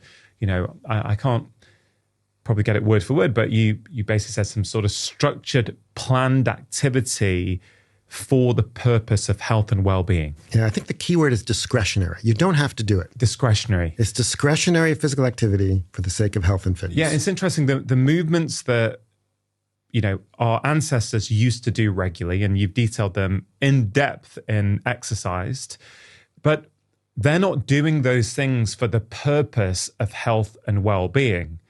Like that's a byproduct of doing what they need to do in order to survive, right? So it's a side effect. So it is a side. I mean, you're right. They do it because they have to, right? They don't have. If you want to have dinner that day, you have to go out. You have to be physically active to get food, right? There's no Uber Eats in the Paleolithic, right? So you have to go out and get your food, right? You have to go out and find the plants you're going to eat. You have to go hunt the animals you want to eat, all of that, right? So it's true. Physical activity was absolutely necessary. But I think that it's not just a side effect. I would argue that human beings, not only like every other animal, benefit from being physically active, but there was special selection in human evolution for exercise to be unusually potent for enabling us to live long and healthy lives. And that's something that makes us different from every other organism. So to understand that, you have to recognize that we evolved from apes, right? Our closest living relatives are chimpanzees. And well, I've had the good fortune to go out and watch chimpanzees in the wild. And let me tell you, those shows on TV where you watch chimpanzees and they're doing all kinds of amazing, wonderful things. They do that, but very rarely. Most of the time, chimpanzees just sit and eat. They're incredibly sessile. They're like plants. They just sit there. They spend half of their day literally putting food in their mouth. Then they digest that food because it's full of fiber. And then occasionally do some wild, crazy things, have sex, run around, throw things, and then they go back to eating and digesting. And so chimpanzees turn out to be basically couch potatoes. They're incredibly inactive. Typical chimpanzee walks 2 to 3 kilometers a day. Takes basically as many steps per day as a sedentary American, and sleeps 12 hours a night. And that's kind of a chimpanzee life. And then we evolved for 2 things that are very special in this regard. One is that we evolved to be way more physically active. So we've got data on hunter-gatherers and subsistence farmers. These people are taking 15 to 20,000 steps a day. Way more than a chimpanzee. They're running, they're carrying, they're climbing, they're doing all kinds of things, right? So they're very physically active, way more so than chimpanzees. So we evolved to be extra active compared to our ape ancestors. That's one thing. But the other thing that's important is that we also evolved to live very long lives after we stop reproducing. So almost every species on the planet stops, basically doesn't last very long after they stop reproducing. That's because natural selection, sadly, cares about only one thing, and that's how many offspring we have, right? So once you stop having offspring, you enter what's called the selective shadow. I love that term, right? It means that you're basically irrelevant, right? There's no selection to keep you alive after you stop having babies. And humans are one of the very few species for which that's an exception. And that's because human grandparents actually play an important role in helping their children and their grandchildren. And what are they doing? Well, I mean, they're passing on knowledge and all that sort of thing, but they're also hunting and gathering. They're foraging. Grandparents in hunter-gatherer societies are out there every day. Grandmothers are digging up tubers and other sorts of things and bringing them back for their children and their grandchildren. Grandfathers are out there hunting and bringing back honey and all sorts of things like that. They're physically active, and so we evolved to live long lives, not retiring, going to the beach and, playing canasta or whatever it is. We evolved to live long lives to be physically active. And in turn, I believe that there's been selection in our evolutionary history for the effects of that physical activity to turn on the mechanisms in our body that help us increase our health span, which means increases our lifespan. So physical activity isn't just something you do to get the food. It is. But but the reason that exercise or physical activity is so healthy is that we've undergone selection for that physical activity to turn on all kinds of repair and maintenance mechanisms that keep us healthy. And because we never evolved not to be physically active, we never evolved to turn them on to the same extent when we're inactive. So instead of thinking of exercise as medicine, I would think of inactivity as being like poison or like not having air. Yeah, so it's not necessarily that exercise or physical activity is good for us. It's that the lack of doing it is really harmful. Exactly. We call that a mismatch in evolution. It's an evolutionary mismatch. Just like we never evolved not to breathe, right? Yeah. That's a problem, right? We never evolved not to be physically active. And when we stop being physically active, everything goes wrong. I mean, literally, because physical activity affects every system in our body. Yeah, it's so fascinating. In Exercised, you write about grandmas and grandfathers being really active in these hunter-gatherer populations. I think there's a section where you were even writing about how a nursing mother, yes, she still does some gathering, I think, but you were sort of making the case that the grandmas are way more active. I thought that was really, really interesting because that's quite alien to the common belief, I would say, certainly in Western cultures, that you can kind of slow down a bit as you get older. And we have this modern phenomena that's retirement, right? Yeah. So speak to that a little bit, because that's really interesting. Yeah, no, I mean, the literature is amazing, right? So there's an anthropologist at Utah named Kristen Hawkes, and she did a study many years ago of Hadza hunter-gatherers, and she showed that the mothers are digging, several hours a day, because one of the mainstay of the diet there are these underground storage organs, tubers, right? So Kristen Hawkes showed that mothers might spend 2 to 4 hours a day, I think it was. I have to go back and look at the paper, but something like 2 to 4 hours a day. Grandmothers are basically twice as active. They're spending twice as much time digging. Because why? Because they don't have to take care of the kids as much anymore, although the grandmothers do help a lot with childcare. But they're not nursing and breastfeeding, are they? So I guess they've got... Yeah, and also their kids not clinging onto them as much, right? So they have more time. So they're out there spending more time every day digging up these underground storage organs, and then they're not eating them all themselves. They're bringing them back to camp. And by the way, how do they bring them back to camp? You carry them, right? So carrying...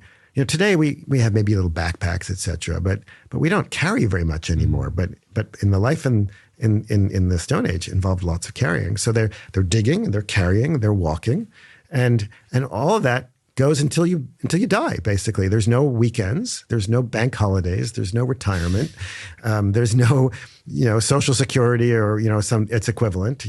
This is what you do, and it's rewarding, of course, but it's also necessary. And I think in turn, that physical activity helps them live to be grandparents in the first place. Think about it this way: in the West today, a lot of people as they get older become less active. We know that from lots and lots of studies, and that we don't turn on those repair and maintenance mechanisms that keep us healthy. So we're more likely to get heart disease and diabetes and osteoporosis and Alzheimer's, and the list of various diseases is very long. But now we have medicine, people like you, kind of keep them going, right? And so we can enable us to live. We have reasonably long lifespans, even with a lot of chronic disease. So the average American, I think, their lifespan is 78, 79. The average health span, the number of years that the average American lives without entering a period of chronic disability, is about 60-something, 63. So the average American spends 16 years before they die in a state of chronic disease. And how does that compare to these hunter-gatherer populations that you spent so much time with? As far as we can tell, they don't have that at all. I mean, there's no evidence of diabetes really in these populations. There's heart disease, as far as we can tell, is essentially non-existent or very, very, very rare. It's hard to diagnose these diseases, obviously, out in the field. Have you been to Kenya annually since you were in your 20s? Is that right? Oh gosh, I've been going to Kenya almost every year since 1987. That is a long time. And other countries in Africa. Yeah. You've been studying these populations, which gives you, I think, a rather unique insight into movement and how we as humans have moved for much of our past. It's interesting that there's very little heart disease from what you can tell. And of course, there's multiple risk factors for heart disease. lack of physical activity being one of them. But it's kind of fascinating to me that some of these populations, to my knowledge at least, are eating sort of significant amounts of fat in their diets. We don't have that much data on hunter-gatherer diets. Okay. But we just published an analysis last year, 2 years ago, in the American Journal of Clinical Nutrition, where we took all the data on every hunter-gatherer population for which there is good dietary data. Turns out there's only about 12 or 13 populations for which we have sufficiently high-quality data to analyze their diets. And there is no such thing as a hunter-gatherer diet. Yeah. They are incredibly varied. Some of them eat a lot of meat, and some of them eat very little meat. Some of the there is no one paleo diet. That's probably one of the problems with the paleo diet. But I would say that if you took an average, about 30% of the calories in a typical tropical subsistence population comes from meat. But also that meat is very different from the meat that we eat in the West. That meat has got lower levels of saturated fat. It's a different beast, basically. So so the meat is not even the same. When we're talking about the movement patterns that these populations have had, it strikes me as though there's a unity when they move. Let's say you're walking and you're digging for tubers. That has a real purpose, doesn't it? Right? You're doing that because you know that's important for survival, for your daughter maybe who's nursing your grandchild back at the camp or whatever it might be. Whereas a lot of the ways we now move as modern humans living in urbanized settings is there's almost a lack of unity. And what I mean by that is, we could be, let's say we've motivated ourselves to go to the gym, the treadmill in front of the fluorescent lights. Okay, let's say someone has motivated themselves to do that. And good for them. Yeah. Often it's such a tedious pastime for them to do that they will do anything they can to numb themselves away from the activity. Maybe they're watching this podcast. Yeah. Someone will probably be watching it now or listening to music or watching the news or whatever. Again, so the grandma, the hypothetical grandma who you have seen and spent time with, who walks and then is chatting and is digging for maybe 4 to 8 hours a day and doing that hard physical activity, there's a reason for that. Whereas it feels like we've kind of divorced body and mind some of the time when we try and move, in terms of, I know physical activity is good for me. I need to do it. I've got to this treadmill, but let me just numb out for the next hour, but I'm still going to get those physical benefits. Is there any validity to what I've just sort of hypothesized there? And do you see any potential consequence of that? Well, I think what you're saying is that we have this mind-body dualism in our world today. And also we've because we're not physically active. I mean, I could have spent my entire day doing almost nothing. And I'm sitting in a chair here. I could have taken the subway here, et cetera, and the lift up and all that sort of stuff. So we now have created this weird thing called exercise because it's good for us. But when we do it, we're doing it. There's no purpose for it other than for the sake of exercise, and that is a kind of weird thing. And because it's not fun, we try to divert ourselves while we're doing it to decrease how unpleasant it is, right? Make it as minimally unpleasant as possible, right? And that, we've industrialized it, we've commodified it, we've medicalized it, there's nothing wrong with industrialization or medicalization or commodification, but that takes away the real kind of the purpose for it that could make it much more. I think it's why people enjoy sports, right? Because when you play a game of football or something, right, you now have a purpose and most people don't think of going for a walk with a friend or playing a game of sport. They don't always think of it as exercise, right? They think of it as you're playing a game of football or you're going for a walk with your friends, and that gives it purpose. And I think that's one of the arguments, one of the tricks that we should be using to try to help each other be more physically active. Make it part of our lives. So go for a walk with somebody. Yeah, I'm not at all criticizing that. I myself will do that from time to time, right? So I get it. Me too. Yeah. I just find it fascinating that throughout my career, I'm sure the same as with you, you evolve, things that you sort of spiral around, you think you've cracked something, and then you get some more information, you develop new insights, and you come back around again to possibly where you were before. And I kind of think about this mind-body separation a lot. And I think two things. I think we're a time-pressured society because of the way that we work often. And therefore, we're trying to fit in our exercise and our meditation and our mindfulness and our breathwork practice and all these things that all take time. But actually, let's say someone, you mentioned before, some tribes run as a form of like religious expression. It's a form of prayer. It's a form of prayer. Right? So there's a real unity there. There's a real mind, body, spirit, if you want, like connection in terms of what they're doing.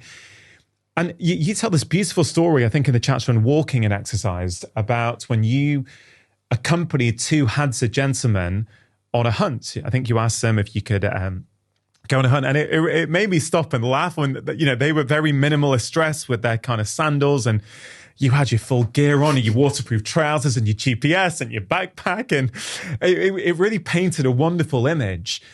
But one of the things that that really stood out to me is that you were sort of saying that maybe it was a few hours of walking in silence where they are paying attention, listening, looking for footprints. And I kind of felt, have we lost something here where you could potentially, if you have a mindful walk in nature, let's say you're lucky enough to have nature near you, and you go for a 1 hour walk in nature, let's say with a friend or by yourself, but instead of listening to something, you pay attention to the birds singing, nature, the wind rustling, like you're getting your mindfulness, meditation, your movement all in one go. Absolutely. Yeah. I mean, there's a wonderful argument actually that the origins of science comes from tracking, because you're making hypotheses. You're not only observing nature, right?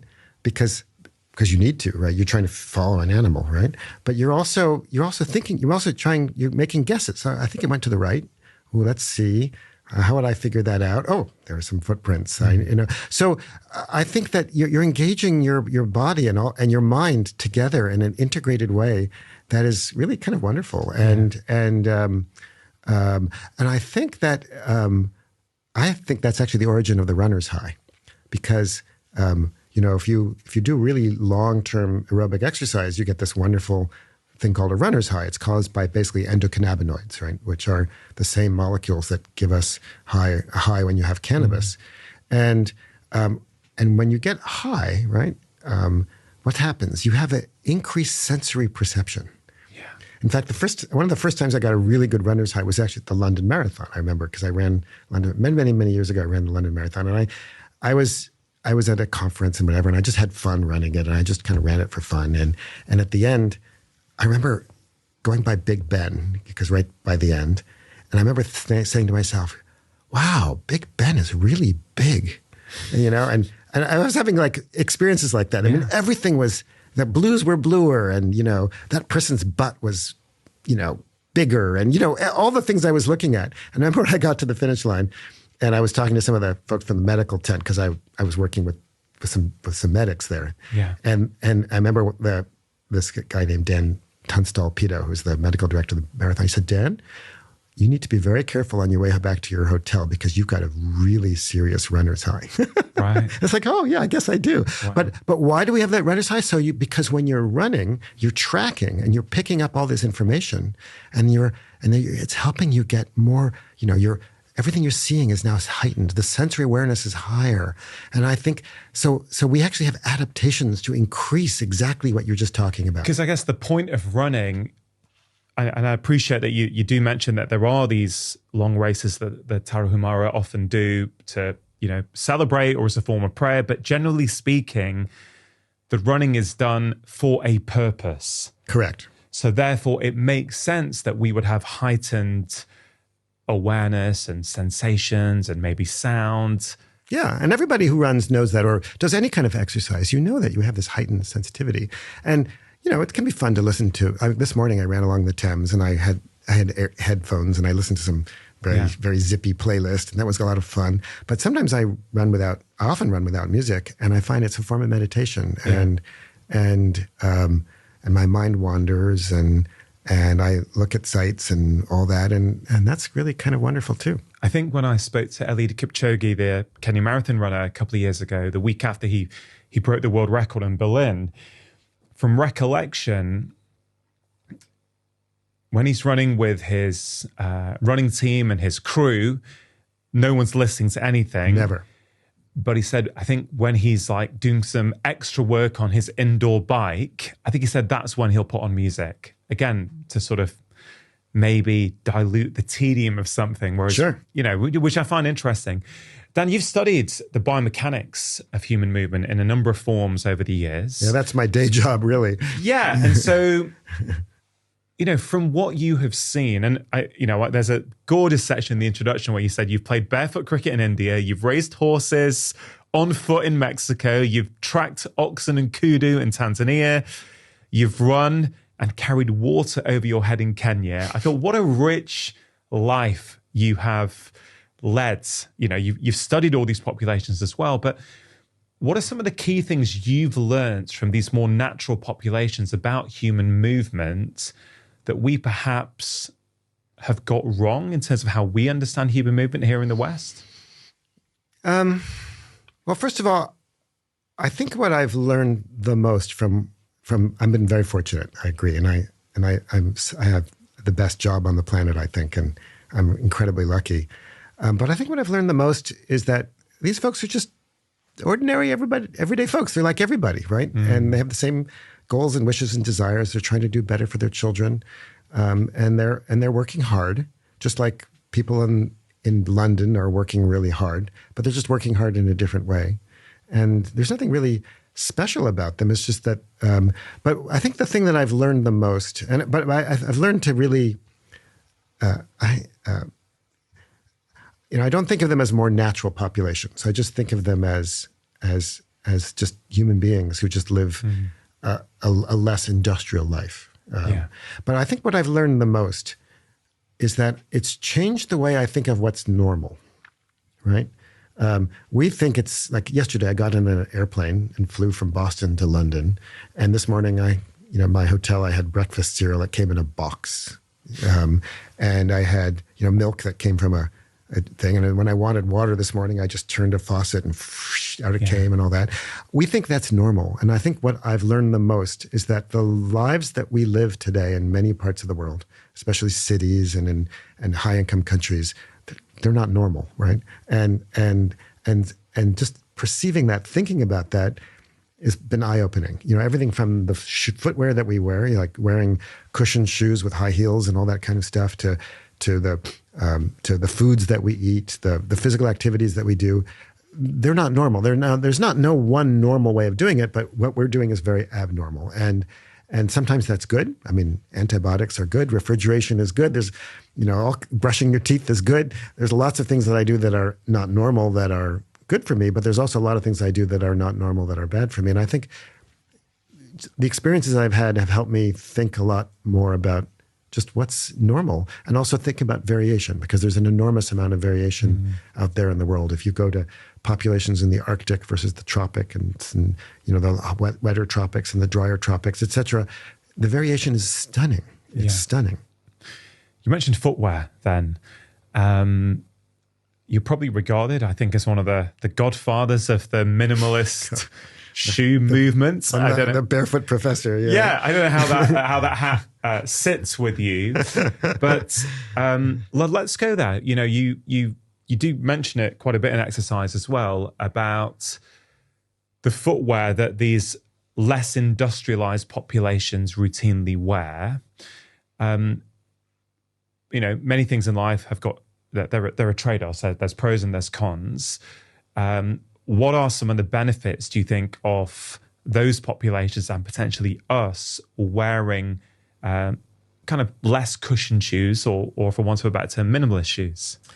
Well, I think the word that you used, trade-offs, is the operative word, right? There are benefits and costs to everything, just about everything on the planet. Yeah. There might be a few exceptions, but they're hard to think of.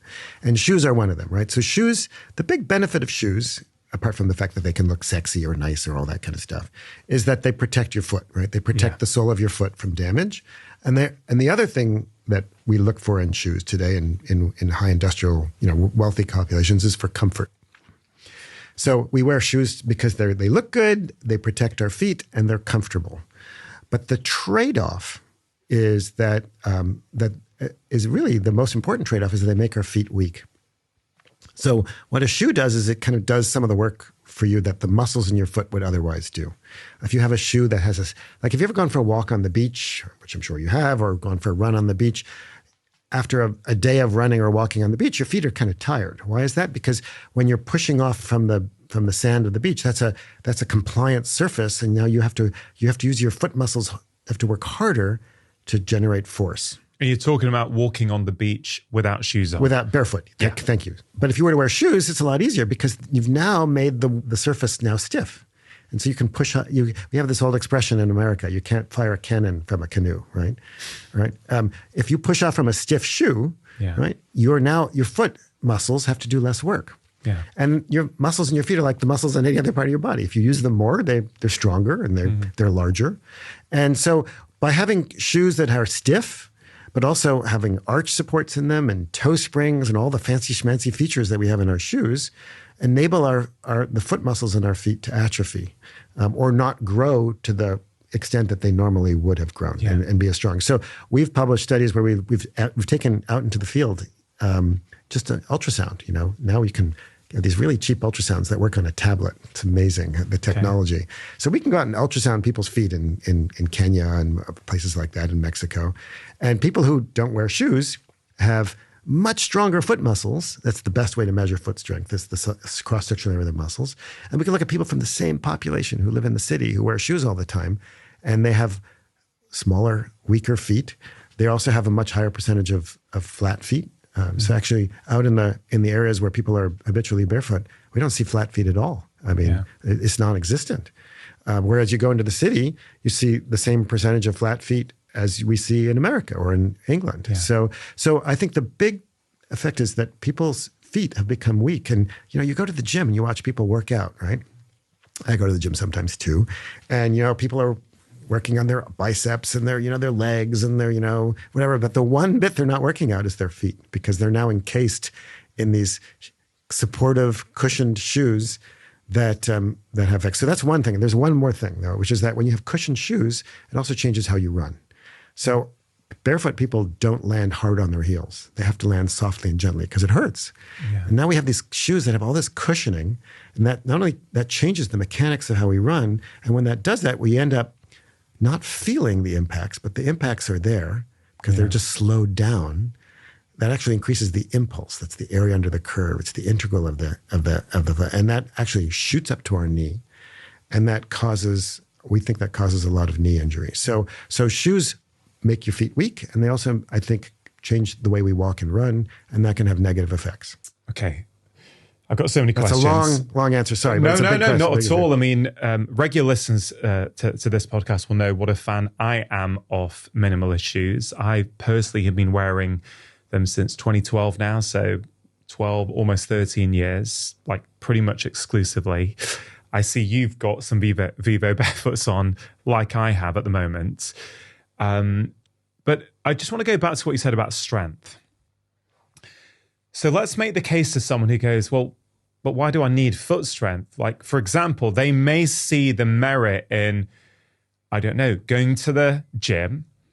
Let's say they're a young guy in their 20s. They might fancy the idea of some bigger biceps, right? So they can see, if I work on my biceps in the gym, my biceps are going to get bigger, which might look good, and are also potentially going to help me carry things, right? So there's a reason that they might want to go and work on their biceps. They might also be thinking, Dan, but why do I need my foot to be strong? What benefits is that going to have for me? Well, if your feet hurt, you're not going to be a happy individual, right? And having weak feet can cause a wide range of problems. The biggest one is, I think, plantar fasciitis. So the plantar fascia is this connective tissue that runs underneath your foot. It goes from your heel and this very avascular, but highly innervated. So there's lots of nerves in it, but very few blood vessels, that runs from your heel and it wraps around underneath your toes, right? And we've actually studied the evolution of the plantar fascia. It's an old feature that evolved long ago, but in humans, it's taken on a new role. And that role is to act as another layer of the foot that helps us stiffen our feet when we push off. So humans, unlike one of the unique things about humans is we have an arch in our feet. Chimpanzees, other animals don't have that arch in their feet. Actually, we have several arches in our feet. There's a transverse and a longitudinal. But anyway, that fascia helps stabilize that arch when we push off. But the problem is that it didn't evolve to do it very much, because there are also 4 layers of muscles in your feet. Okay. And those are the ones that really, their job is to stiffen the foot. And what happens is that when those muscles are weak, the fascia ends up doing a job it never evolved to really do, which is to take over the job that the muscles should be doing. And then what happens is you stretch that fascia, it gets angry, and you get plantar fasciitis, which I'm sure you know, and I'm sure many of the listeners know, is one of the worst things can happen. It's awful. Plantar fasciitis sucks. I've had plantar fasciitis. That's actually what got me interested in a lot of this. I'm a runner, and and if I didn't change my running shoes fast enough, I would get plantar fasciitis, and I got to the point where I was like buying running shoes constantly to avoid plantar fasciitis. Now that I've switched to minimal shoes, because we published the big barefoot running paper in 2010. It was the cover of Nature, but I started sort of studying this I was sort of doing it maybe 2007, 2008. I can't even imagine having plantar fasciitis anymore, because I have much stronger feet. So if you want to avoid plantar fasciitis, you want a strong foot. If you want to avoid having a fallen arch, a collapsed arch is no fun either. People develop an arch the first few years of life. Babies are born with a flat foot. You develop it as you start using your foot. And then people, if they stop using, those muscles in their feet, the bones of the feet, those muscles get weak and your foot collapses again. So again, people have strong feet who don't wear shoes. They don't have fallen arches. They don't have flat feet. Yeah. So those are 2 good reasons to avoid a flat foot, avoid fallen arch. And I think there's a third reason, which is that it's a proxy, right, for using your body as we evolved to use it. And there are all kinds of muscles in our bodies we don't use very much anymore. And having strong feet, strong legs, strong everything is just part of being a normal human being. And when one bit gets weak, it's like a weak link in a chain, right? Yeah. Everything is connected. Everything is connected. For sure. You can't just strengthen this and not strengthen that. Everything should be strong. Yeah. If I just share my own experience with transitioning from, regular modern cushion shoes, I remember when I first went into minimalist shoes in 2012, it takes you a little bit, you just start getting used to it. But there was a very noticeable impact on my back for the better straight away. Like a lot of that stiffness just went as a consequence of wearing them. When I started wearing them, people told me I had flat feet. A podiatrist diagnosed me with flat foot. You could see that I had flat feet. I don't anymore. Exactly. Okay. And this is what I think people sometimes don't understand. It's like, oh, now that I'm using my foot muscles, well, guess what? My arch is coming back. This happens over and over and over again. We published some data on this. I mean, this is considered anathema to many podiatrists, but it's true. By strengthening your foot, you can restore an arch. And, there are a lot of podiatrists out there who say you can't do that, but that's just not true. Yeah. It's another example of where I feel in medicine, for all the things that we do well, one of the problems I've always had in my profession is that I feel much of my training and focus is to deal with the downstream symptom. Oh, absolutely. So my previous book, The Story of the Human Body, I came up with a term for this. It's what I call disevolution. What happens is that we treat the symptoms rather than the causes of problems that are mismatches, like not using, having strong feet. And then by treating the symptoms rather than preventing the causes, we allow things to get worse, right? Mm-hmm. So more and more people get flat feet. More and more people get diabetes. More and more people get, I mean, obviously there's no flat feet and diabetes are very different levels of things. Yeah, but the principle is principle is the same. But I do want to back up a little bit, because it's also true that when we medicalize and commercialize these treatments or these preventive treatments, sometimes we overdo it too. So when that book Born to Run came out, which started arguably in my lab, but a lot of people read that book and they thought, all I have to do is switch to minimal shoes, go barefoot, and all my problems will be solved. My teeth will be whiter, girls will like me more, whatever, right? I'll be able to run a 2-hour marathon. And what happened was that people went crazy. They did it too far, too fast. You have to build up strength. You have to learn, if you've been running one way your entire life and you have to learn to run differently, you can't just do it overnight. You have to be gradual. So I think we also sometimes oversell sometimes these treatments. And I remember my wife, who also likes, my wife has, ever since she was a kid, loves to go barefoot, and she loves still walking barefoot. She walks around Cambridge, Massachusetts barefoot all the time. But she went to a podiatrist or orthopedist at the Harvard Medical Service, and he was upset about me, and so he knew that she was related, my wife, and he started saying, "Well, I'm seeing all these patients now are getting injured because of these minimalist shoes. He call them barefoot shoes. I don't like the term because if you're wearing a shoe, you're not barefoot. But anyway, and she pointed out to him, she said, "Well, that's true, and some of these people are overdoing it, but you're not counting all the people who are also wearing these shoes who you're not seeing." Yeah. And he's like, oh, I never thought about that. It's a good point, isn't it? Yeah. But it's also that I think when we talk about this topic, we need to be really careful what we're talking about, right? So, for example,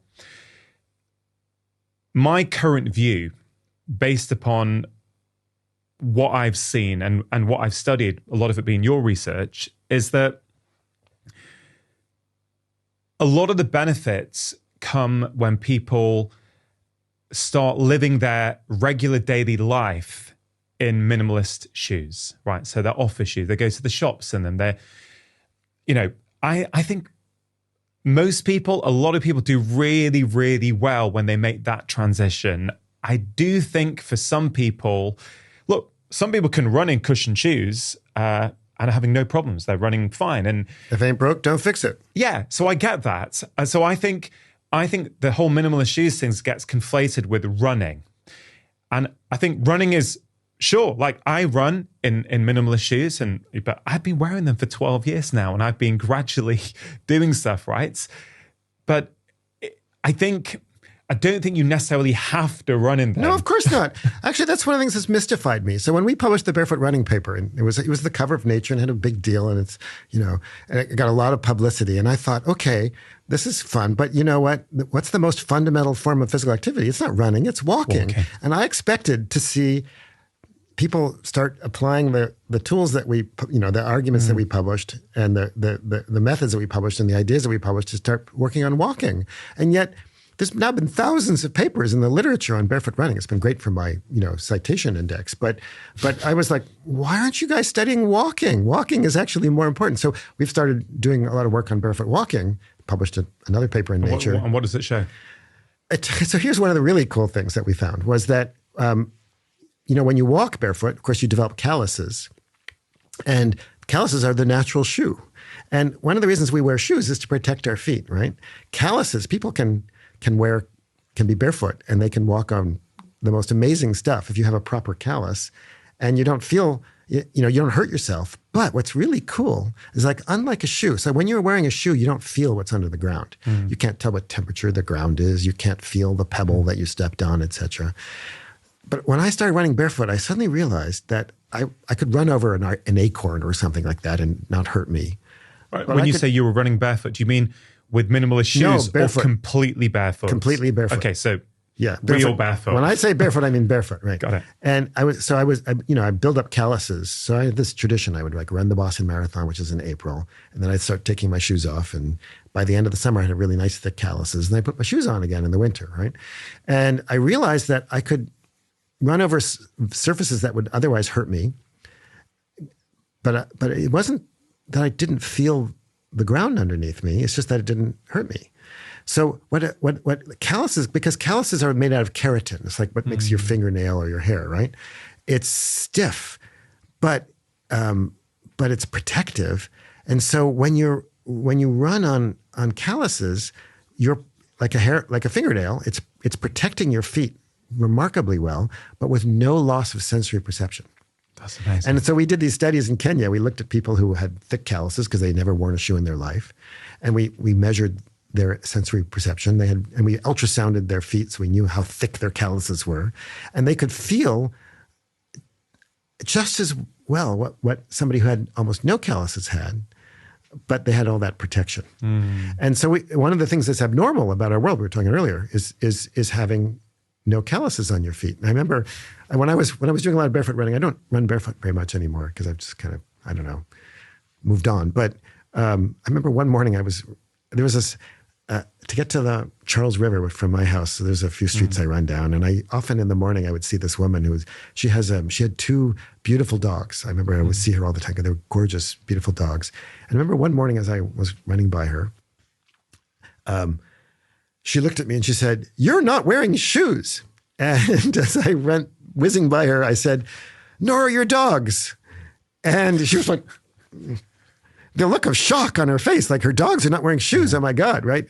But it's normal not to wear shoes, and it's normal to have calluses. But we think it's now weird. People buy pumice stones to get rid of their calluses, right? And so that's just one more way in which our world is abnormal. If you enjoyed that conversation, then I think you are really going to enjoy this one that I picked out especially.